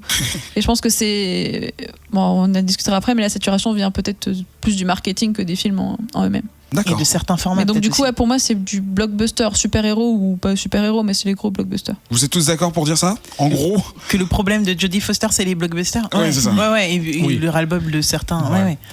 alors du coup, bon, ici c'est un peu facile de poser la question, mais est-ce que vous êtes quand même amateur de ce genre de film? Est-ce que vous y allez à chaque fois, ou est-ce que c'est Comics Podcast qui vous oblige à aller les voir? Enfin, est-ce que ça fait partie de vos propres passions, quoi, ou est-ce que Alors, tu attends, Alex? très franchement, pour moi, c'est une grosse passion. Ouais. Et surtout, c'est une grosse attente qui est là à chaque fois. D'accord. Avec l'autre fois, pendant le Bouillador, je parlais de Wonder Woman qui a été une grosse déception. C'est parce que justement, à chaque fois que tu as un nouveau film, là, ça va être pareil pour Black Panther. On a quand même chacun à soit son niveau d'exigence par rapport aux comics, Ouais. soit son niveau d'exigence parce que, par rapport à ce qu'il va attendre. Premier film Black, ok. Premier film avec un une lead femme, féminin, exactement. ouais. Ou alors juste j'adore Spawn, je veux le voir adapté, qu'est-ce que ça va donner, quoi. D'accord, donc oui, plusieurs axes. Ça me pareil. Oui, moi je les vois pas tous forcément au cinéma. Oui. Il m'arrive, j'ai rejoint l'équipe il y a pas longtemps. Mais Donc ouais, tu as vu aucun film avant 2017, c'est ça? si, alors, je vais pas tous les voir au cinéma. Il y en a que j'attends plus que d'autres. Ouais. Il y en a qui me déçoivent plus que d'autres aussi. Et ouais. il Mais y a- donne-nous des noms, on veut des noms, ça. Tu veux des noms Ça, Justice des League, déceptions. grosse T'as déçu, déception. ouais. Ah ouais. tu m'étonnes. Et gros kiff de 2017 par exemple. Spider-Man. Ok. Ouais. Ça correspond à peu près Et à ce c'est que le rigolo monde avec a les pensé. bouilladors, ouais, c'est ça. Nivrae, toi, consommatrice? Bah oui, en fait, je me pose même pas la question. Oui. Je te pose la question, mais je connais la réponse. En fait, au-delà du fait que maintenant ça soit passé chez Disney, au-delà du fait de tout ça, c'est que pour moi, c'est des films que j'ai envie de voir. C'est ce que je consomme dans la vie de tous les jours, que ce soit les comics, les séries. Quand ça parle de super-héros, là en l'occurrence, quand on parle des DC, des Marvel, c'est des choses que je consomme sous toutes les formes. Donc forcément, quand ça sort au cinéma, j'ai envie de le voir. Mhm. Après, contrairement à Alex, j'ai arrêté complètement d'avoir des attentes. Parce que je sais très bien que par rapport à ce que je lis, ça sera jamais au même niveau. Ouais. Donc j'ai arrêté, pour moi j'ai séparé les deux univers complètement, c'est-à-dire que si un jour Captain America devient une blonde aux yeux bleus, au cinéma je m'en fous. Je don't care. Mais du C'est- coup, les attentes, Tu vois. quand je disais des attentes, c'était pas forcément, enfin, je l'ai dit, c'est pas forcément au niveau des comics, mais t'as peut-être une attente par rapport. Est-ce que t'avais une attente par rapport à Wonder Woman, par exemple? Non. Genre Wonder Woman, je voulais juste Alex un est personnage surprise. féminin badass, tu vois, c'est tout ce que je Ouais. demande. Donc moi ça colle parce que c'est ce que j'ai eu, en tout cas c'est ce qu'on m'a servi. D'accord. Mais je serai jamais exigeante très fort sur un scénario, surtout quand c'est du film Marvel, je le sais. Je suis un peu plus, j'ai l'impression d'être un peu plus exigeante avec DC qui était parti au départ sur quelque chose d'un peu plus drama. Ouais. Donc du coup, normalement un peu plus quali sur le scénario parce que drame et pas que de la comédie et des blagues potaches. Donc forcément là c'est un peu la chute libre, le Suicide Squad, les Justice League, malgré que parmi les réalisateurs, il y a un réalisateur que j'aime énormément, mais je ne le citerai pas parce que ça fait mal au cœur. Mais ouais, c'est chez DC, j'ai été très déçue par les films, mais du coup, je préfère plus rien en attendre, je les regarde et puis je me dis tant pis, c'est pas grave, c'est que 2 heures de ma vie. C'est déçu. C'est vrai, c'est chaud. Alors du coup, bon, là, on a quand même 3 situations finalement proches parce que vous en consommez quand même un minimum, mais Oui. c'est bon, c'est pas non plus. Enfin, voilà, il y a quand même un grand écart. Du coup, je pense que vous pouvez. Enfin, vous avez des proches en plus. Est-ce que vous comprenez le sentiment qui peut exister de ras-le-bol, d'avoir cette impression d'être envahi par les films de super-héros? Sam? Je pense que c'est, ouais, comme on disait au début, c'est plus les blockbusters qui sont visés. Ouais. Et c'est un ras-le-bol, pas un ras-le-bol, mais un mécontentement régulier de réalisateurs dits indépendants ou qui font des films d'auteur plus que des blockbusters. Et là, c'est les films de super-héros parce qu'en ce moment, il y en a beaucoup. Ouais. Mais ça représente, en fait, les films de super-héros représentent l'esprit des blockbusters. Ouais. Alex, pardon. Ouais, on avait quand même Spielberg et Lucas qui en 2013 disaient que les studios font des films pour de l'argent et que du coup on a les points de vue sont de plus en, les points de vue des studios sont de plus en plus étriqués et ils font en sorte que les personnes qui vont voir ces films soient satisfaits sur le moment, mais que les gens vont vite se lasser. Donc en fait, pour moi quand même Spielberg. Ça, c'est en 2013 ça. Ouais, en 2013. Okay. Ouais, c'est un débat. En fait, c'est un peu le marronnier du comics, je trouve, ce débat. C'est là Jodie Foster l'a relancé, mais en soi c'est depuis 2013, j'ai trouvé. Non, même depuis, il y avait comment il s'appelle ? T'as James Gunn. Non, c'est pas James Gunn. C'est Kevin Feige qui était interrogé par Allociné. Kevin Feige, Marvel Studios, gros ponte. Exactement. Qui disait que on lui posait cette question depuis 2003. Ah oui, d'accord. Parce que les gens ne vont pas se lasser. Mais en même temps, des films de super-héros, moi j'en ai recensé, ils sont là depuis 1980 au bas mot, avec un des premiers Superman. Donc en même 78, temps. Enfin, en France, j'imagine 80, mais ouais. Enfin, en gros, c'est cette période-là, oui. Non, mais après, bon, la concentration n'était pas aussi grande. Il y a eu plein d'années d'écart avant qu'il y ait un deuxième Superman, alors qu'aujourd'hui, t'attends quelques semaines et t'es servi, quoi. Nivrae, toi, sur cette question, sur le sentiment de ras-le-bol des... En fait, je pense que le sentiment de ras-le-bol, il est pas que sur les films. C'est que quand t'as un de ces gros blockbusters qui va sortir, c'est que tu tapes une promo de 3 à 6 mois. T'en as partout. En plus. Je pense que c'est quelque chose de très lourd. Et quand t'es un réalisateur qui veut sortir un film un peu plus indépendant, ou même pas forcément indépendant, c'est-à-dire que tu te fais écraser forcément par ça, que les gens n'ont vu que les bandes annonces de ça, qu'ils ont complètement oublié ta bande annonce, parce que c'est sûr qu'il y a moins d'éclat, qu'il y a moins d'acteurs connus. C'est ça, c'est que les blockbusters ont une puissance qui est assez incroyable, parce qu'ils ont une présence de fou. Tu peux pas les rater en fait. Tu peux pas genre te réveiller un matin et dire oh bah tiens, il y a un film qui sort, j'en ai pas entendu parler. Si c'est un blockbuster, c'est pas possible. Vraiment pas possible. Pour moi, le ras-le-bol, il est là, c'est que c'est dur de se faire sa place. Si t'as un film, ton film sort le même jour que le prochain Avengers, bah t'es mort. Enfin, ça sert à rien. Je pense que les plannings ils sont faits assez longtemps à l'avance, justement, de sortie. Bon, d'abord aux États-Unis puis la France, mais je pense que tu organises ton. Voilà, il y a des dates suicides. Quand tu sortais ton film le même jour qu'un Star Wars ou comme ça, c'est très très compliqué. Alors c'est sûr, t'auras pas toujours le même public, mais c'est quand même compliqué. Alex, par contre, tu voulais ajouter quelque chose ? Non, je disais juste que le marketing de Black Panthers a été prévu sur 1 an, ce qui est juste énorme. Enfin, ça me paraît énorme. Ça fait très longtemps, je suis en train de me rendre compte qu'on en parle. Adrien Larosé n'a pas l'air d'accord avec moi, mais je veux bien son avis.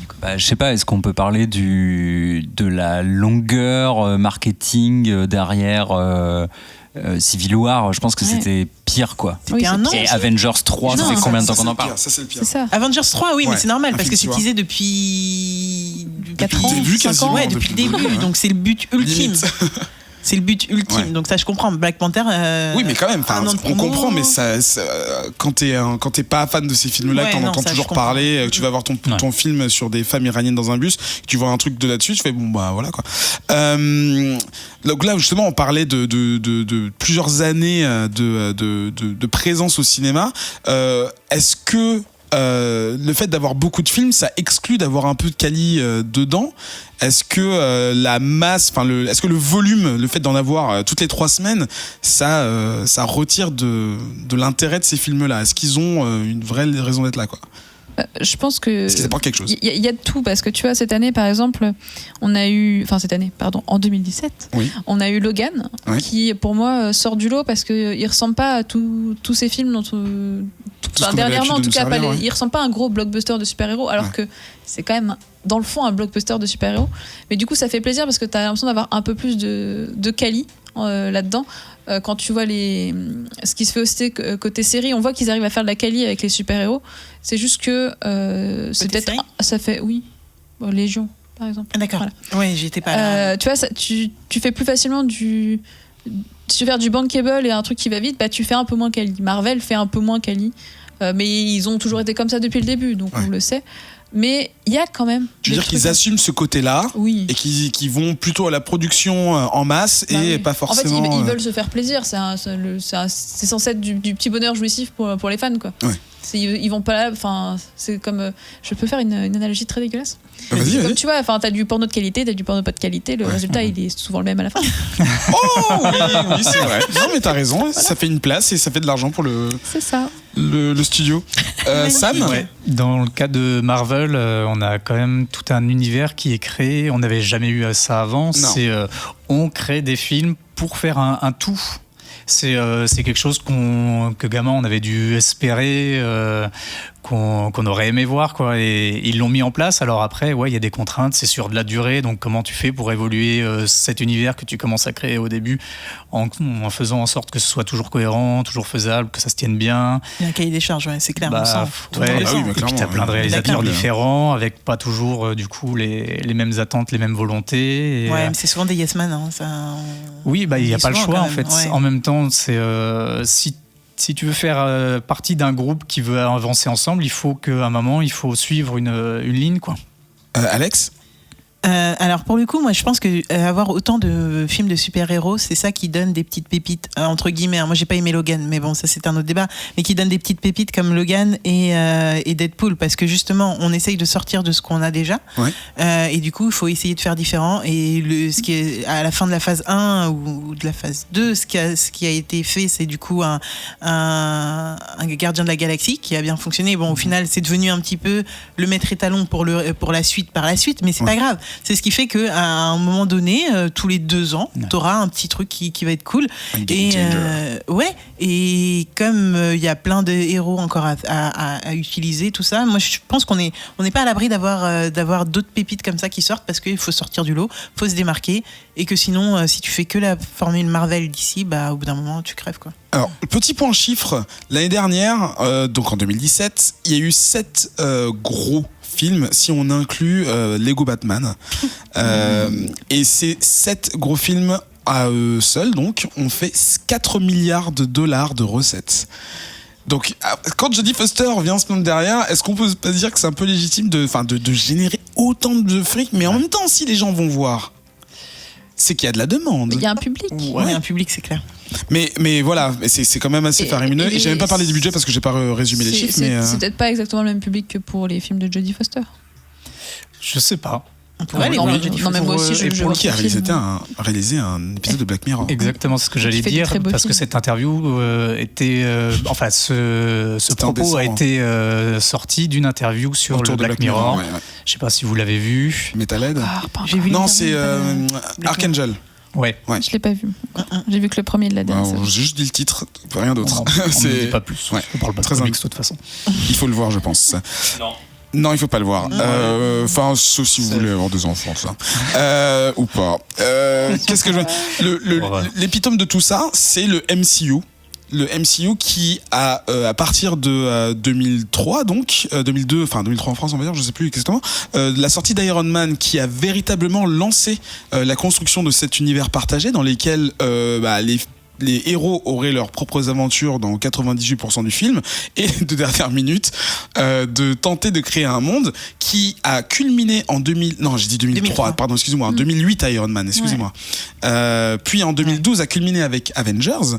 Non, je me trompe pas cette fois-ci. Avec Avengers, et donc il a vraiment cimenté le côté franchise, c'est-à-dire qu'à une époque, je pense qu'avant ça, il était possible, avant donc les suites de Spider-Man, les suites de X-Men, d'imaginer que justement des personnages qui n'avaient en principe, enfin en tout cas de loin vu le scénario, pas grand-chose à voir, puissent se réunir dans un seul film et de continuer ainsi plusieurs années durant là-dessus. Est-ce que c'est pas ce qui aurait, j'utilise un mot un peu violent, mais pourri tous les autres studios derrière à vouloir faire la même chose? Sam, tu levais la main, mais je pense que c'est pas pour ça exactement. Juste rajouter par rapport à ce que tu disais, si je me souviens bien, dans le Hulk d'Edward Norton, ça commençait déjà puisqu'on voyait Robert Downey Jr. C'est le premier. Ouais. J'ai dit Iron Man. Oui. Ouais, donc c'est celui juste avant. Ouais. Pardon. Non. Ah, il y a eu Iron Man et après il y a eu, y a eu deux Incredible Hulk, ouais, et c'est à la ça. fin de Incredible Hulk, t'as Tony Stark. Donc c'est bien Iron Man est premier, arrivé voilà. avant. Ouais, Oui. Après. Oui, attends. Iron Man Iron Man arrive avant. avant. Excuse-moi, ouais. Il y a, Ah ouais, comme il pardon. s'appelle, Nick Fury qui arrive et qui oui. dit Avengers Ouais. Initiative. Et dans C'est le ça. film suivant, on voit c'est Tony Stark qui va voir Thaddeus. Je pensais que Hulk qui était avant. Thaddeus Bidule pour lui Ouais. dire Avengers Merde, Bidule. Je fais mes devoirs encore. Pardon. Alors du coup, par rapport à la Parce que- franchise, enfin Avengers, en gros, le MCU qui aurait lancé et un peu teinté Ouais. les studios à vouloir faire la même chose. C'est possible. En tout cas, on a l'impression que le DC Universe essaye de rattraper le MCU et c'est ce qui fait baisser sa qualité. Enfin, je suppose que c'est ce qui fait baisser sa qualité parce qu'ils essayent de calquer un modèle. Ils sont entrés tard dans le jeu. Dans le game. Parce que dans le game. Parce que ils avaient d'autres séries qui fonctionnaient bien avant, tous les Batman de Nolan, qui étaient quand Ça même fonctionnait chouettes. super bien en Bah standalone. ouais. Mais là Alex. où X-Men aussi fonctionnait super bien en standalone, enfin je veux dire avec l'univers que des X-Men.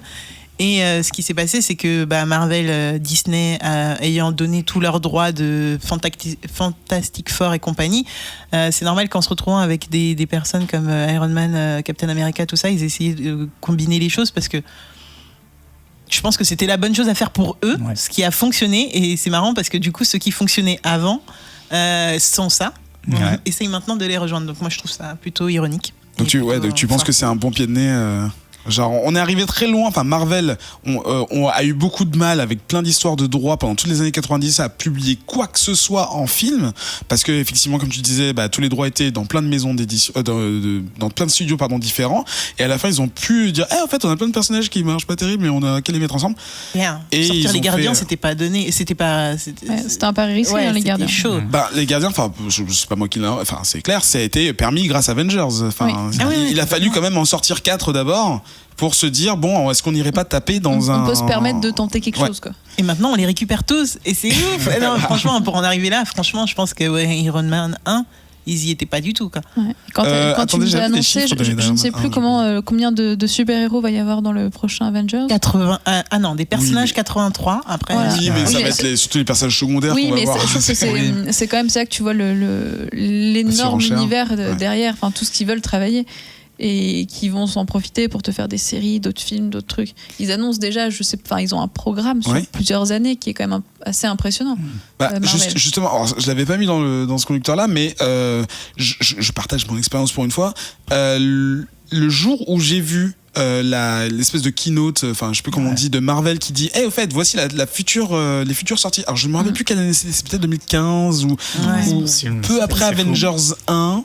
Ils faisaient un plan sur jusqu'en 2020, c'est ça? Voilà, 2020, 2021, un truc ouais. comme ça. J'étais personnellement, au début, j'étais genre waouh, Horrifié. c'est pas. Je voyais des logos qui Ouais. m'étaient familiers et Des tout, noms, des quoi. noms, voilà. Tu voyais les Inhumains à l'époque, Ouais. c'était un truc qui était excitant parce que Un justement, film, les Inhumains. ils partaient très très loin de ce qu'on connaissait avec les Avengers. Mais à la fin du truc, j'étais dit, mais en fait, c'est chaud quand même. C'est-à-dire qu'ils tablent sur. Enfin, déjà, ils misent énormément d'argent et surtout, Ouais. ils tablent sur le fait que les gens ne vont pas en avoir marre. Alors aujourd'hui, on est bientôt à ces dates fatidiques. Ouais. On sait que le MCU tel qu'on le connaît va bientôt arriver à terme, donc en principe l'année prochaine. On sait bien sûr qu'ils ont des plans pour la suite, mais aujourd'hui est-ce que vous avez pas, vous êtes pas c'est bien, c'est fini, on passe à autre chose. Enfin, on passe à autre chose, c'est-à-dire qu'on arrête ces séries à rallonge ou pas. Oui, elle est longue ma question, Alex. Elle était longue.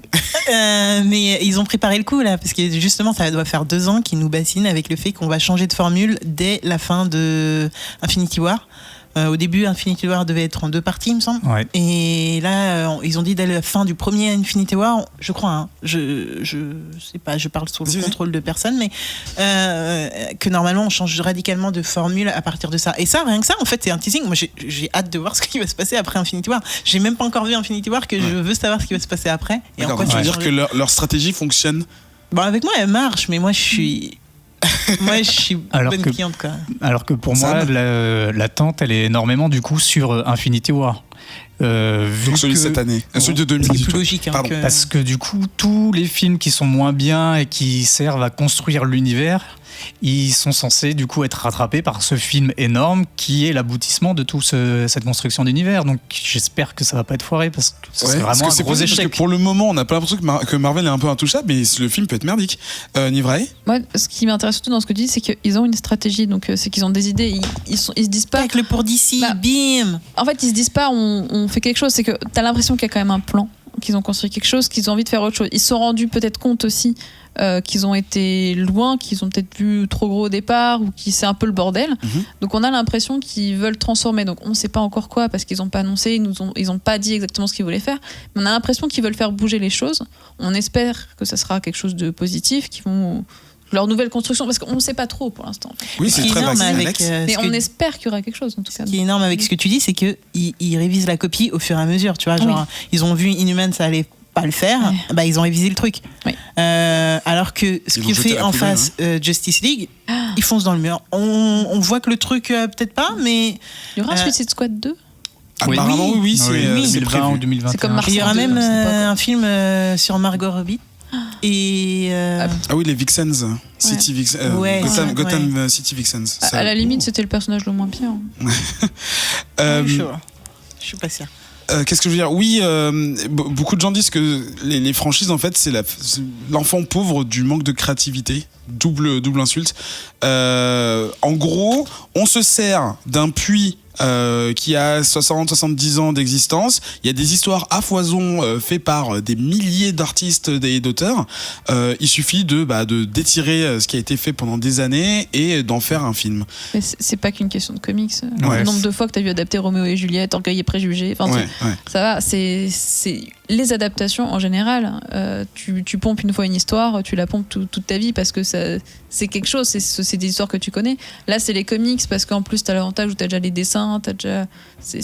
T'as le storyboard qui est déjà fait. Voilà, et puis C'est ça. c'est encore plus grand public que d'adapter du Maupassant. Hein, c'est quand même Oui, vachement plus c'est simple. vrai. Qu'est-ce que oui. Sam? Ouais, j'allais dire à peu près la même chose. Alors à ce moment-là, on passe à Alex. Non.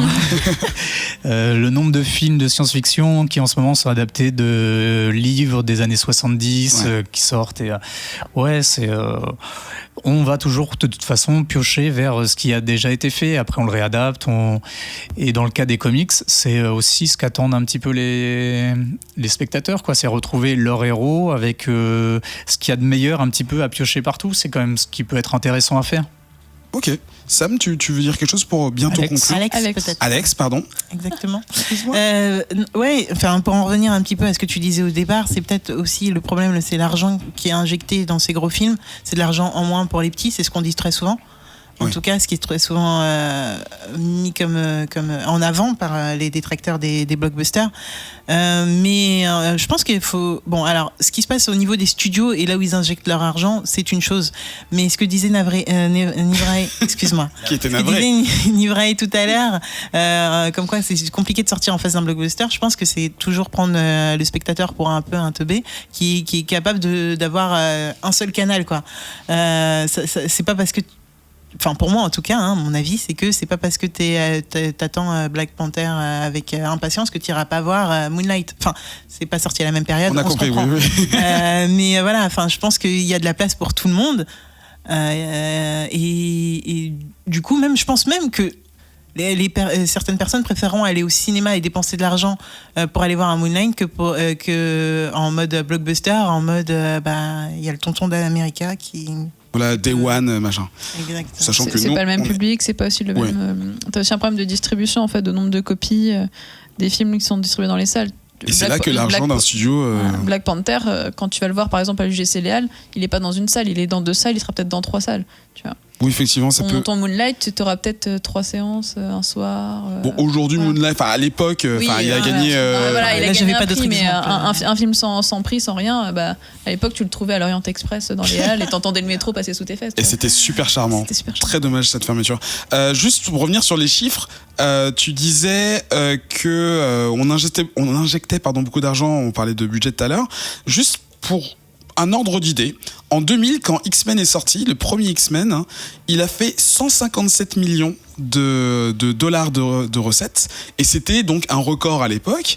Juste après, on a Spider-Man qui a fait, donc un an après, en 2001, 400 millions, donc lui, effectivement, on a tout pété. Et aujourd'hui, donc tous les films, donc même des petits, entre guillemets, type Logan, il a fait 617 millions.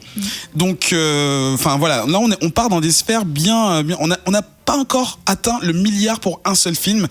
Mais voilà, je pense que d'ici 2020, on va arriver à ces chiffres-là. Et moi, j'avais une question parce que moi, personnellement, je ne suis pas amateur de cinéma dans son ensemble. C'est vrai que je préfère aller voir les films de super-héros. Je me demande si... et dans un sens, j'espère aussi que d'autres genres de... Enfin, aujourd'hui, première question, est-ce qu'aujourd'hui, c'est un genre de cinéma, le film de super-héros? Est-ce que c'est un genre à part entière, comme le film d'horreur, comme le film... Oui. Ou est-ce que c'est un film d'action, en fait? Ah oui, clairement, il a ses codes, il a ses règles, ses façons de construire, comme tous les genres de films hollywoodiens, quoi. D'accord. Du coup, j'aimerais bien qu'un autre genre arrive à ces chiffres-là, même si ça me fait toujours peur. Il y a pas mal de genres qui ont grimpé. Il y a toute l'époque des vampires, toute l'époque avec les dystopies adolescentes aussi. Donc, mon Dieu. Le space opéra. C'est des moments qui passent. Mais Adrien, excuse-moi, Nivray. Non, en fait, c'est ce que je voulais dire depuis tout à l'heure, que je gardais un petit peu pour la fin, mais c'est le bon moment pour le dire. En fait, il se passe en ce moment avec le cinéma et le genre de super-héros exactement ce qui s'est passé avec le genre de film catastrophe dans les années 70, qui était un film qui existait déjà depuis quasiment 20 ans, enfin si ce n'est plus, mais qui à un moment... c'est devenu le nouveau cinéma qui faisait venir les foules dans les salles. Et du coup, en fait, toute la machine s'emballe, les producteurs mettent de l'argent dessus, les cinémas achètent plus de copies, etc., jusqu'à saturer le marché. Et au bout d'un moment, tu fais beaucoup de chiffres. Non, enfin, les gens aiment ça parce que c'est nouveau et puis que ça en jette plein les yeux, et jusqu'au moment où en fait ça arrête de marcher parce qu'il y a un point où la créativité elle a ses limites quand même. Et je pense que sur le cinéma de super-héros, on arrive à avoir quelques pépites et des moments de surprise, mais moi je suis pas certain que ce soit forcément des signes d'un renouveau plus que des tresseaux de créativité, tu vois, c'est des petites perles comme ça qui arrivent dans un ensemble, mais ça veut pas dire que pour autant ça va sauver tout le genre. En tout cas, le film Catastrophe, c'était bien pire que ce qui s'est passé avec les super-héros, parce que je crois que dans les années 70, il y a environ 150 films catastrophes qui sont sortis. Donc c'était vraiment énorme, c'était une saturation totale du marché. Et d'ailleurs, je crois qu'en 1981 ou quelque chose comme ça, il y a un bouquin qui est sorti qui s'appelle Disaster Movies, The End of the Cinema. En fait, toute la société s'inquiétait que soudain il n'y avait plus de créativité et qu'il n'y avait plus de cinéma et qu'un genre allait tuer l'industrie, etc., etc. En fait, ça a été chassé et juste, en fait, c'est le public qui fait le tri à un moment. Il y a un moment, les chiffres arrêtent de performer et puis les gens se tournent vers autre chose. Et soit on se retourne vers du genre un petit peu plus d'auteur, entre guillemets, enfin des films en tout cas à plus petit budget, ou alors juste un autre genre hollywoodien, parce qu'Hollywood est quand même relativement bien foutu. Et en fait, finalement, en 2-3 ans, t'as un nouveau genre qui est en gestation et puis qui va en chasser un autre. Je veux pas être pessimiste, mais je pense qu'à un moment, ça arrivera quand même. Justement, ça va être ma dernière question, parce qu'on va arriver à la fin de ce terme. Merci beaucoup, Adrien, pour ça. Et cette intervention, quand est-ce que ça va finir, selon vous ? Saturation. Est-ce que là on est au max, ou est-ce que ça peut encore aller plus haut, ou est-ce que là tout ce qui arrive c'est Je pense que le prochain Avenger va faire mal à beaucoup de monde, parce que ça commence à faire... C'est quoi, ça fait 10 ans, plus de 10 ans que ça a commencé maintenant. Marvel, ouais, c'était 2008. Ouais. 2008. Tu commences à avoir des gens qui n'ont pas forcément vu les premiers. Ouais. Là, tu vas tomber sur un film avec des tonnes et des tonnes de super-héros. Donc, je pense qu'il y a des gens qui vont saturer en disant lui, je sais même plus qui c'est, ça, j'ai pas vu le film, donc je sais pas. Je pense vraiment. Tu vas tomber sur des gens qui diront mais il est où Superman ? Voilà, je pense que tu vas commencer à perdre les gens là parce qu'il y a eu peut-être trop de films, des gens qui en ont raté, et que là tu vas tomber sur un film où il faut pas forcément avoir raté les autres, parce qu'on n'aura pas le temps d'introduire les personnages, on pourra pas te dire qui c'est. Et à mon avis, il va peut-être pas fonctionner autant qu'ils aimeraient qu'il fonctionne, parce qu'il est trop lourd, trop gros, trop quoi. Auditeurs, retenez bien tout ce qui va être dit là, ce sera rediffusé dans tous les cas. Sam, quand est-ce que ça finit tout ça ? Je sais pas, je pense que Nivray a raison. De toute façon, sur le prochain Avengers, et un palier à passer, on verra bien. Après, je pense que tant que ça fera de l'argent, il y en aura, quoi. D'accord. Et toi, Alex ? Mais pour le coup, ce que disait Adrien, ça va plutôt dans le sens de ma pensée. Je pense que ça finira pas. Enfin, plus ou moins dans le sens de ma pensée, parce que du coup, des films catastrophes, on en a toujours. Ce qui veut dire, on en a beaucoup moins. Ça, on est d'accord. Depuis 2012, c'est fini. Il y en a un par an et ça vaut peut-être mieux. Mais alors, il y en a deux autres ça qui se se trouve. sortent tellement discrètement que. Ouais, peut-être. Mais en tout cas, ce qui va se passer, c'est que les films de super-héros, ça va continuer à arriver. De manière de moins en moins récurrente, mais ça va continuer à arriver et c'est peut-être tant mieux aussi parce qu'on l'attendra peut-être plus avec plus d'impatience. Ce sera plus délicieux à déguster. Oui, Plus c'est rare. que plus 3-4 films de super-héros par an. Voir, C'est peut-être un peu. Oh, là, c'est 7, hein, donc. En plus, là, on arrive quand même à un stade où les acteurs sont vieillissants pour à peu près tous les rôles qui sont établis maintenant. Ouais. Oh, mais c'est bien de voir les gens vieillir. Adrien. C'est peut-être aussi pour ça que Kevin Feige dit mais vous allez voir la prochaine phase et tout, ça sera comme personne ne l'imagine, etc. Enfin, je veux dire, c'est peut-être aussi le truc où eux-mêmes ils se disent. Enfin, alors soit c'est mytho de ouf, c'est-à-dire que ouais, vous allez voir, ça va être complètement différent. I have no idea what I'm doing. ou alors, genre vraiment, ben oui, ça veut dire gros reboot entre guillemets. Il y a plus aucun acteur commun. On repart base fraîche parce qu'il faut que tout le monde puisse suivre et que c'est impératif à la survie de l'économie. C'est des acteurs qui commencent à coûter cher. Et puis peut-être aussi que du coup ils veulent introduire d'autres genres.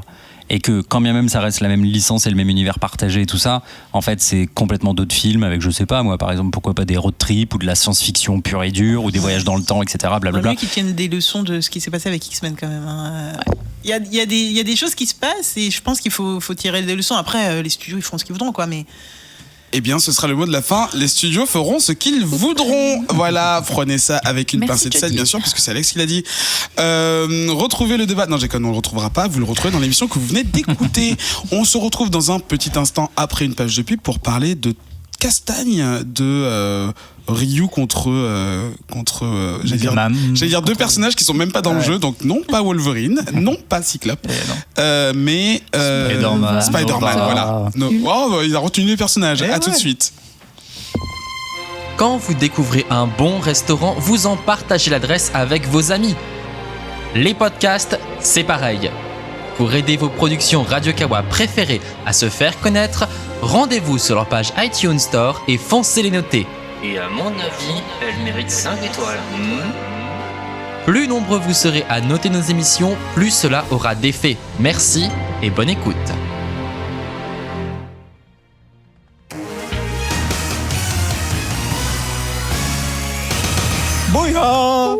Alors c'était pas là qu'il fallait le faire. De retour dans le 90e épisode de Comics Outcast pour parler dans ce hors les bulles de Marvel vs Capcom Infinite, un jeu vidéo publié et distribué, produit et distribué par Capcom en septembre 2017, disponible sur Xbox One, PS4 et les autres plateformes de jeux d'émettre comme le PC et Steam. En fait, je pensais à Steam, mais je savais pas qu'il y avait une galette Microsoft qui est sortie.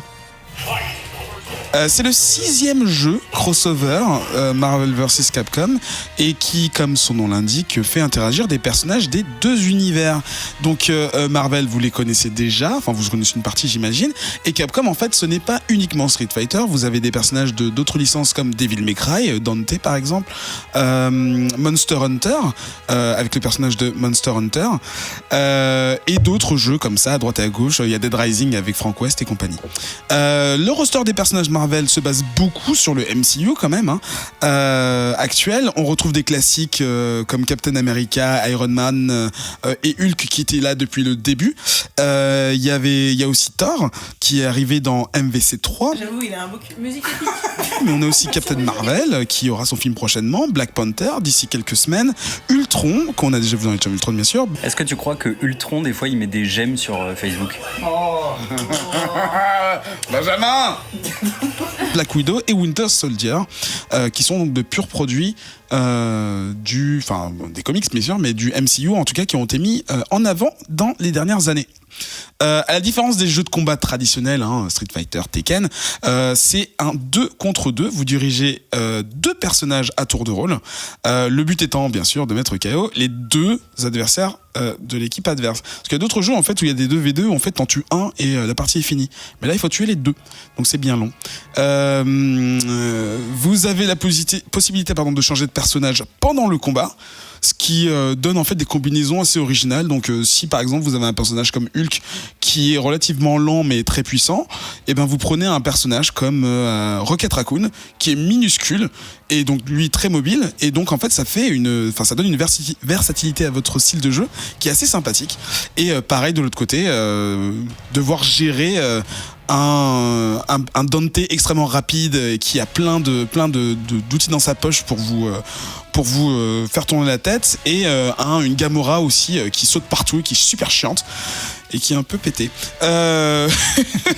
Une nouvelle mécanique apparaît, c'est les pierres de l'infini. En fait, c'est pas la première fois qu'on les voit dans les Marvel Capcom. On les avait déjà vues dans Marvel Super Heroes, mais elles avaient un rôle tout à fait différent. Là, en fait, naturellement, donc c'est les gemmes de l'infini, les pierres de l'infini qu'on retrouve dans les comics, et donc encore une fois dans le MCU.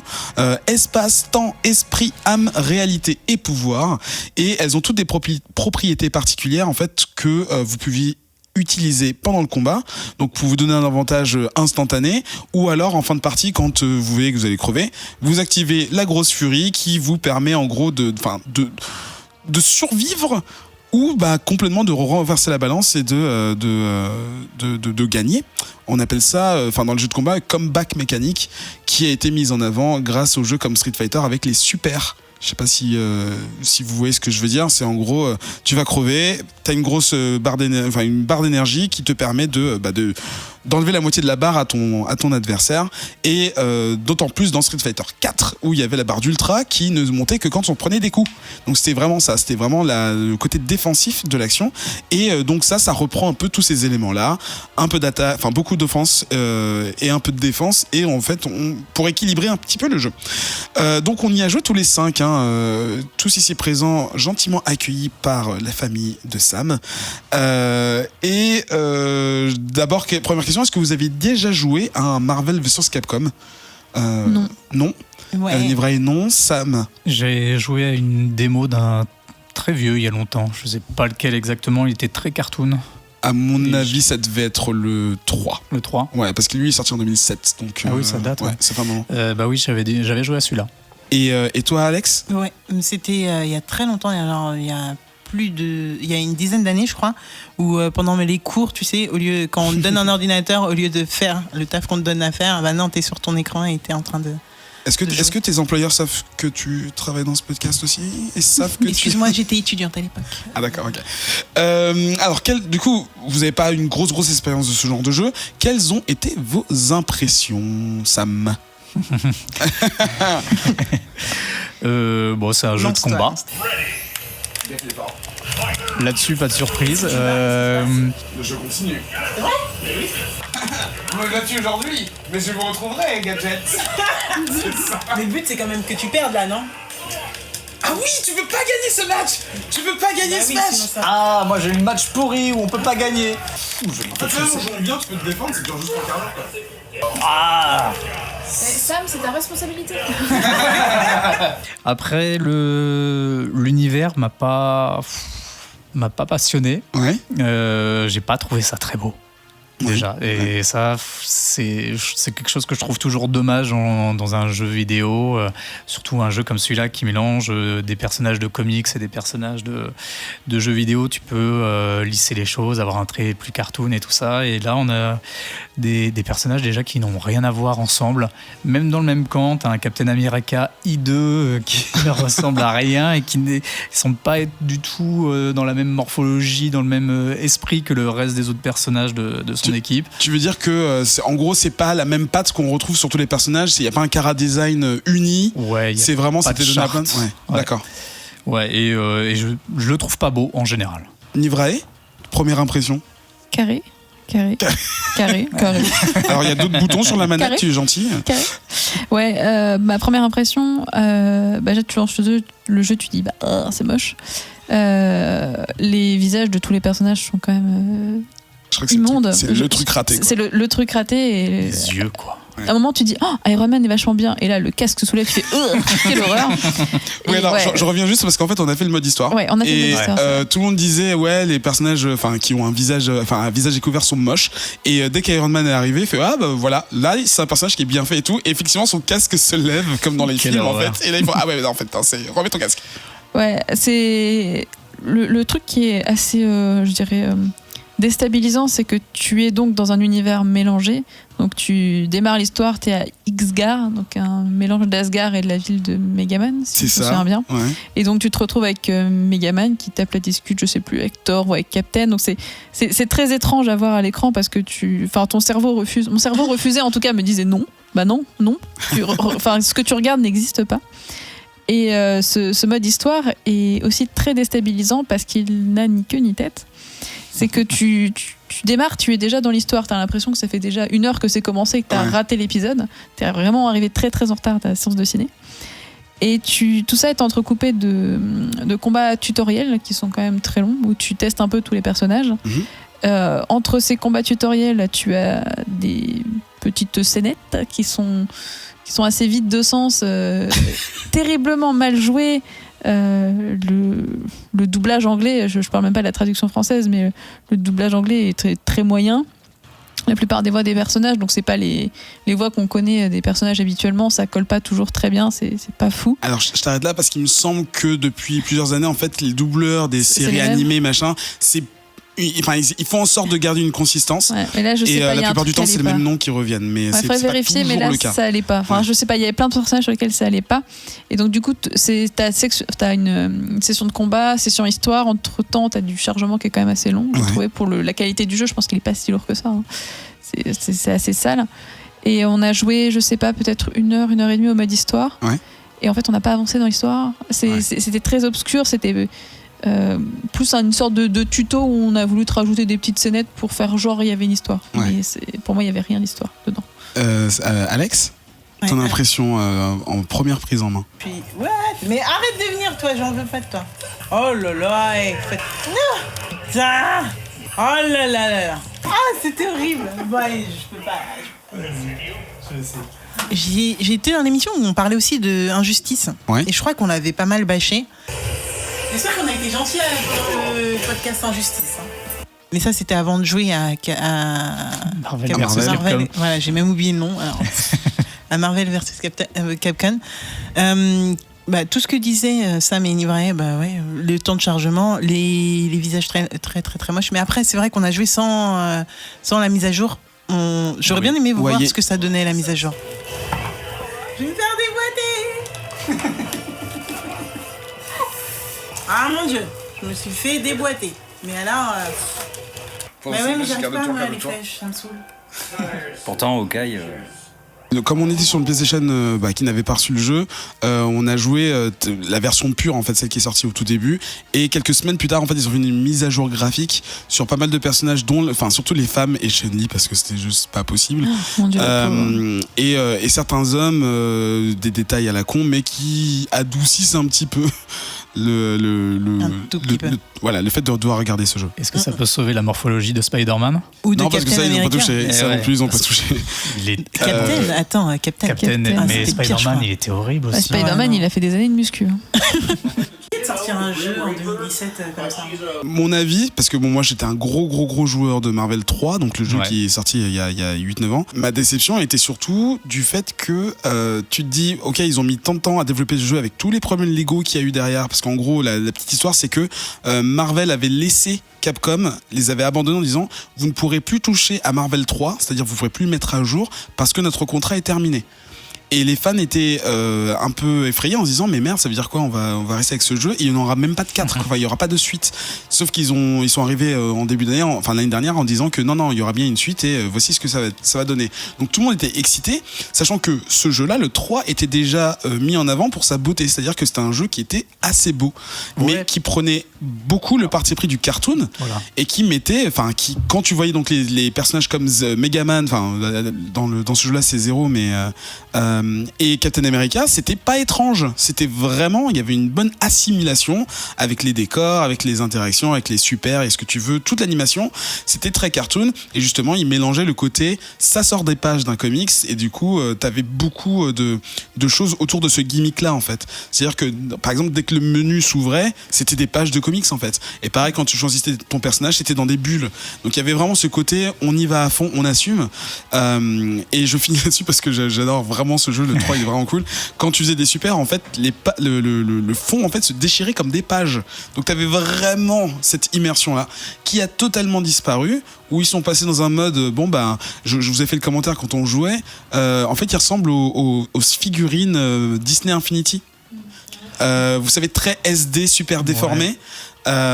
Où voilà, en fait c'est un jouet, c'est un voilà, et mal rendu.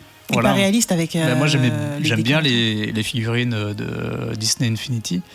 Je les trouve assez jolies, elles sont stylées. Prête, et voilà, et puis il y a une cohérence entre les deux, et puis il y a le choix graphique dans les textures et dans la construction des univers qui va avec le. Ce qu'on retrouve pas du tout ici. Non, là on a une espèce de mélange un peu crado. C'est un mélange bâtard en fait, parce que c'est très très très différent.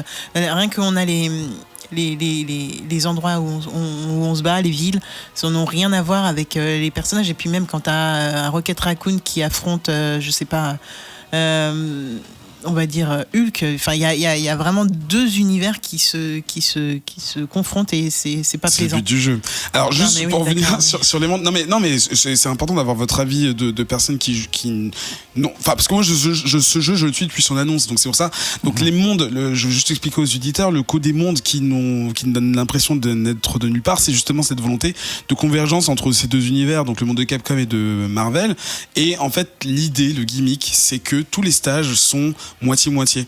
Du coup, quand tu regardes, si t'as le temps, c'est de regarder les décors et en fait tu vois des personnages ou des éléments qui viennent des deux mondes et qui justement sont en confrontation. D'accord. Et là ce monde s'appelle X-Guard pour dire X et Guard Asgard. Enfin, X-Guard. Ça s'appelle X-Guard. X-Guard. X et Guard. Voilà.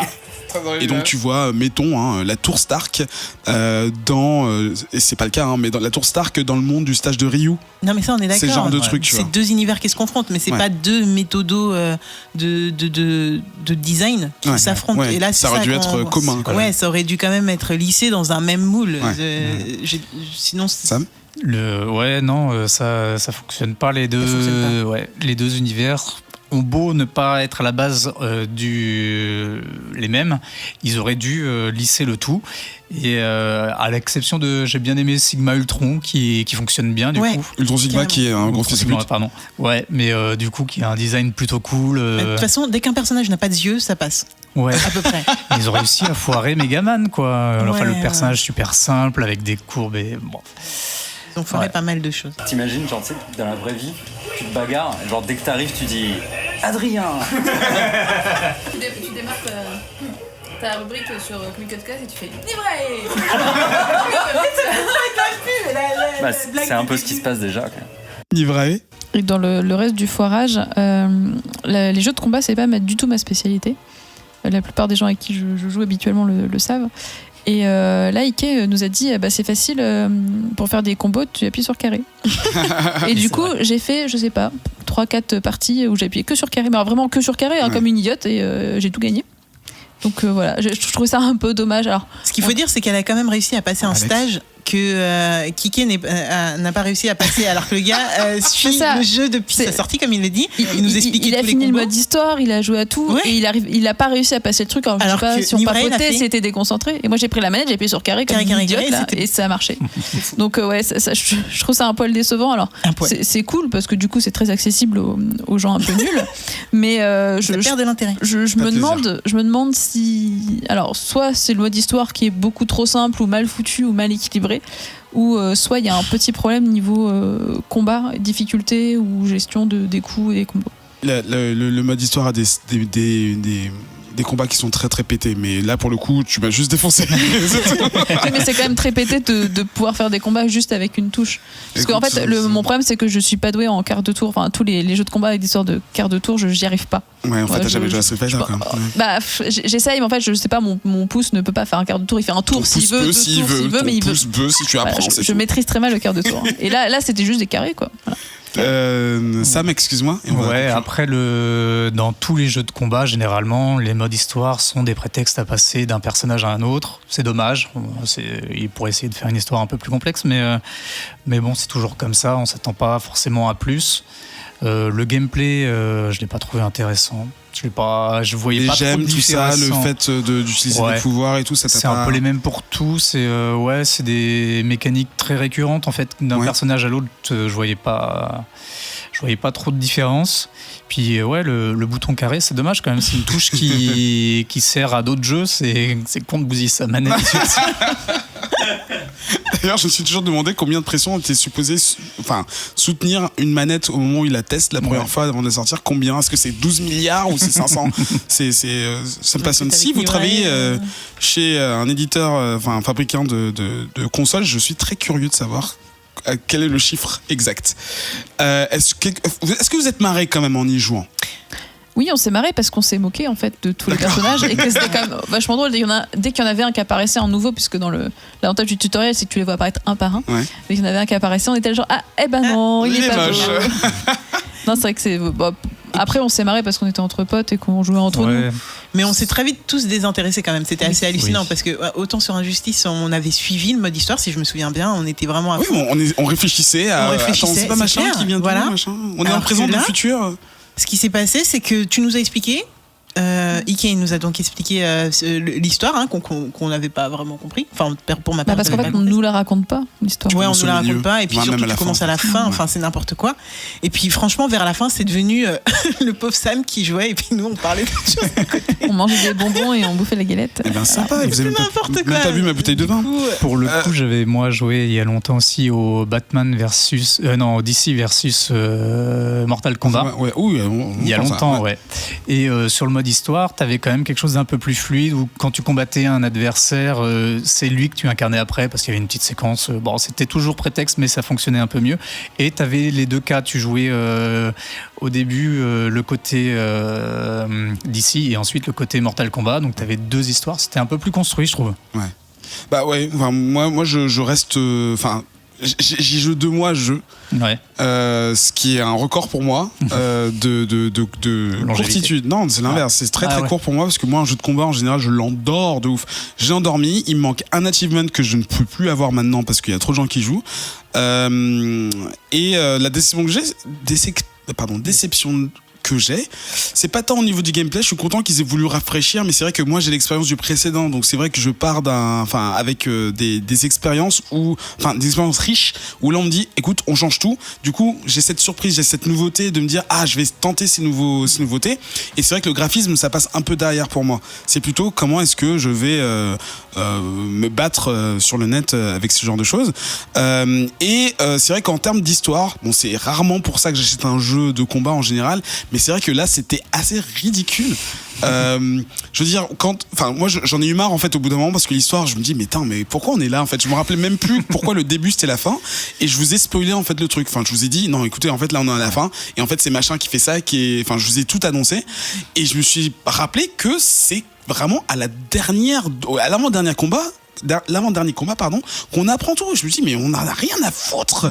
Si on avait mis l'histoire dans le bon sens, limite, ça aurait pu avoir un sens de c'est le combat final, on y va. Mais non, on commence par le combat final. On commence par la dernière scène. Donc c'est très très étrange.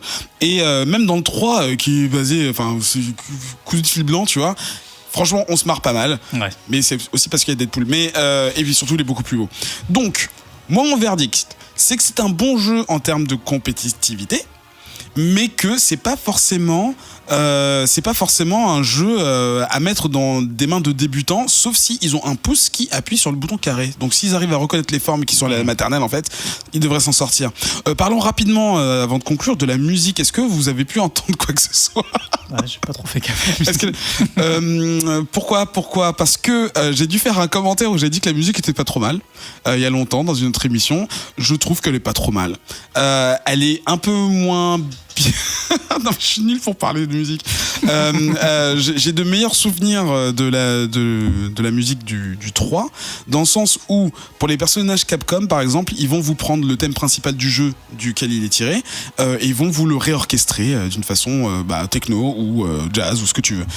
Street Fighter a fait ça très bien. Street Fighter 5 a fait une très bonne réutilisation des thèmes classiques et les a transformés totalement. C'est vraiment impressionnant, moi j'adore. Le Marvel 3, c'était très 90 synthé dance techno, ça m'allait parce que quand on connaît mes goûts musicaux, c'est cool. Mais le 3, ils ont dit on va mettre des trucs modernes dedans. Donc ils vous mettent du dubstep, ils vous mettent et bon, après ça c'est mes goûts, moi ça ne passe pas. Donc je suis un peu un vieux con là-dessus, c'est mort. Mais je dois quand même admettre que voilà, ce qu'ils appellent la musique dynamique, c'est-à-dire que quand les personnages sont sur le point de mourir, la musique change, elle baisse d'un ton, ce genre de choses. Moi j'aime bien. Ça c'est un truc qu'on voit depuis 4-5 ans là, avec ça a commencé, enfin pour moi dans mes souvenirs avec Street Fighter 4, mais même dans les précédents Street Fighter, le 2 de toute façon, il y avait déjà cette musique dramatique où la musique accélérait quand soit le temps était bientôt fini, soit quand un des deux personnages allait mourir. Mais ça, Capcom sont assez bons là-dessus. Et que dire d'autre Je me fais défoncer. Mais c'est bizarre sans les gemmes là, je me sens à poil. Qu'est-ce que c'est? Il est pété ce personnage. Tu fais tout le temps. Je peux jouer qu'un côté, ça c'est marrant. Hein? Je peux pas jouer quand je suis de ce côté parce que j'arrive pas à faire des cartes de cercle. D'accord. Et du coup, faut que je repasse de l'autre côté, sinon c'est compliqué. J'ai clairement pas laissé de pourboire. Tu laisses des pourboires? Bah oui. Je vais prendre des sauces sucrées, ça dérange personne? T'as mis dans ton huc ou dans ton hulk? Les deux. Oh! Ah putain, je croyais que c'était ta blague en plus. Non. Ryu qui apprend à Hulk à se calmer quoi. Ryu, tu dois contrôler ta colère. Quand... T'es molly. Ça va. Réduire la difficulté. Là, il y a un bouton réduire la difficulté. C'est violent. En plus, c'est juste la première défaite, quoi, c'est dégueulasse. Putain, il me faut trop ça dans la vie. Non mais attends, mais Hulk il a... Et arrière, parce que je vois que tu bloques pas du tout. Ah, ok, bloqué. Pareil, comme dans la vraie vie. Ah non, tu rates. Bloc. Tu rates, il rate tellement. Voilà, c'est ça, quand tu fais carré, ça fait ça. Mais sérieux? Ça fait rien perdre, mais c'est... Parce que c'est un mode facile. Oh, je l'ai défoncé. Shuriken dans le cul. Il a pété le fémur. Ça y est, j'ai gagné, je peux te donner la manette? Je peux m'en débarrasser. Oh là là. Oh! Il a trouvé où ce gros caillou?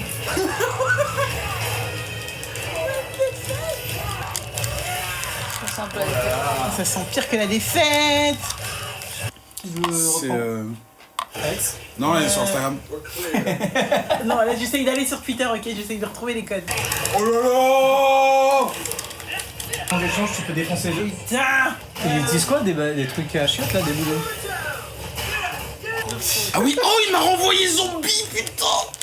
Ah, tu balances les zombies? Il va tellement crever. Violence policière.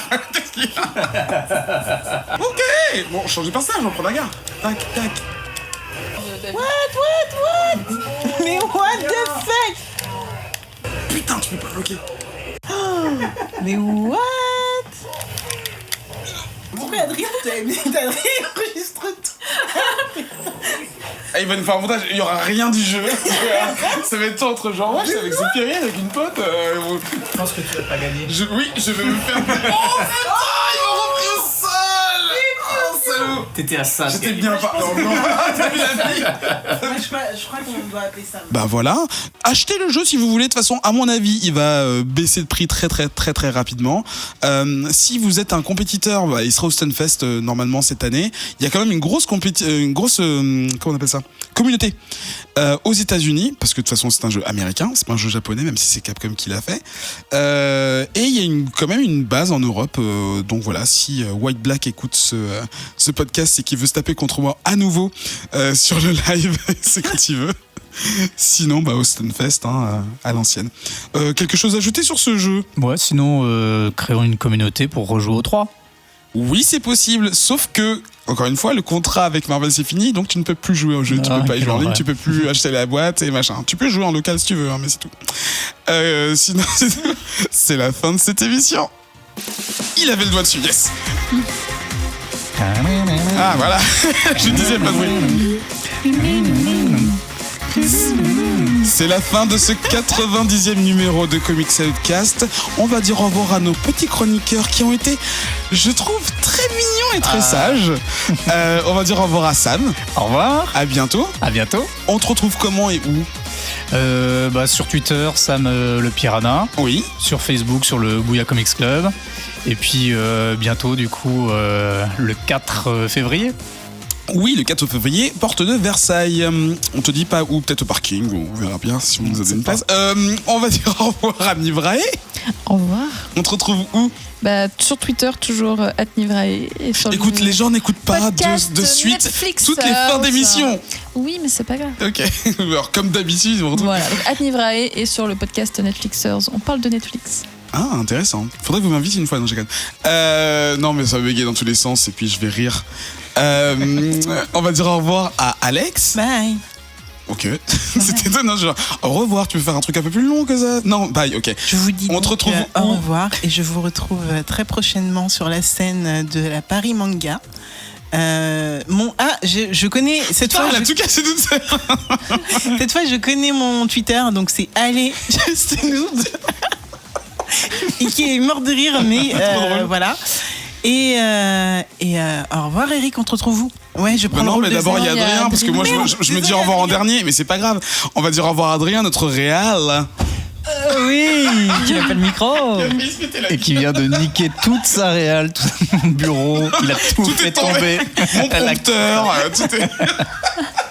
On te retrouve où ?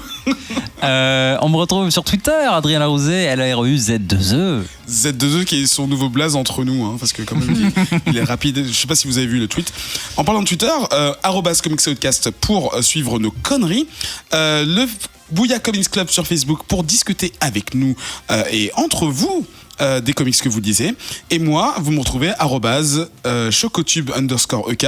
Je dis ça parce que j'ai levé les yeux parce que j'étais en train de le changer, je vous jure, avant. Genre hier ou avant-hier, j'avais dit j'ai changé.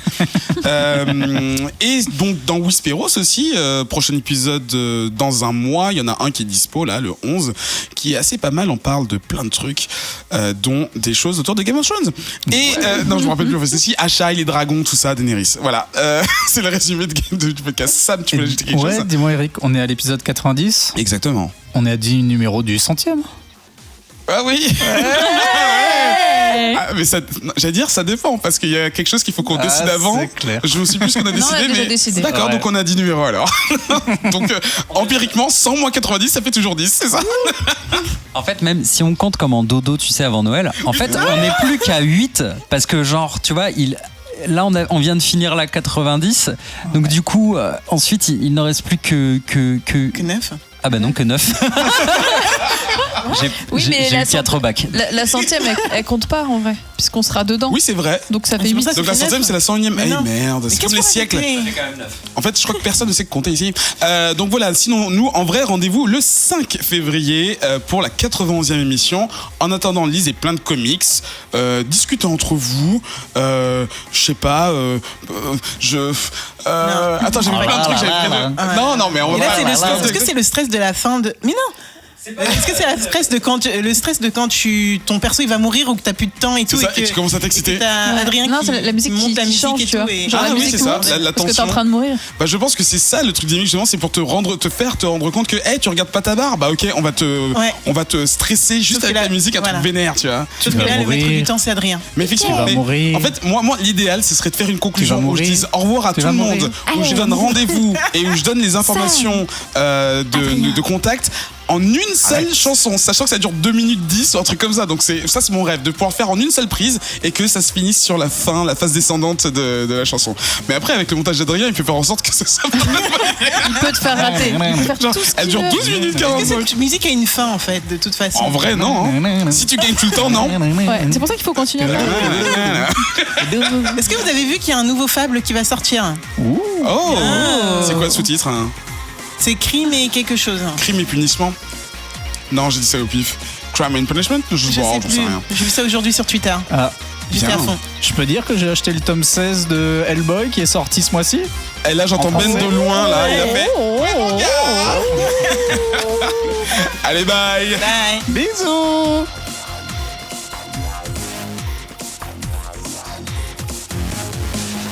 Vraiment cool. Malgré les titres, ça enregistre encore. Ça enregistre encore. J'étais sûr. Et nous revoilà pour la 91e émission de Voilà. Comics Outcast. Sans montage, en direct. T'as que Sam ne s'appelle pas Sam. Non, lui, on est prévenu. C'est l'identité secrète.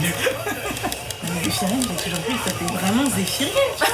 Mais tu sais, on en parlait avec une pote et tout, parce qu'on allait voir le film ensemble. Je voulais te On parler. allait voir le film, je sais plus quel film ensemble. Et ma pote, elle me fait, mais il s'appelle vraiment Zéphirine. Je fais, ouais, c'est ouf. Ah putain, vous avez cassé le truc là.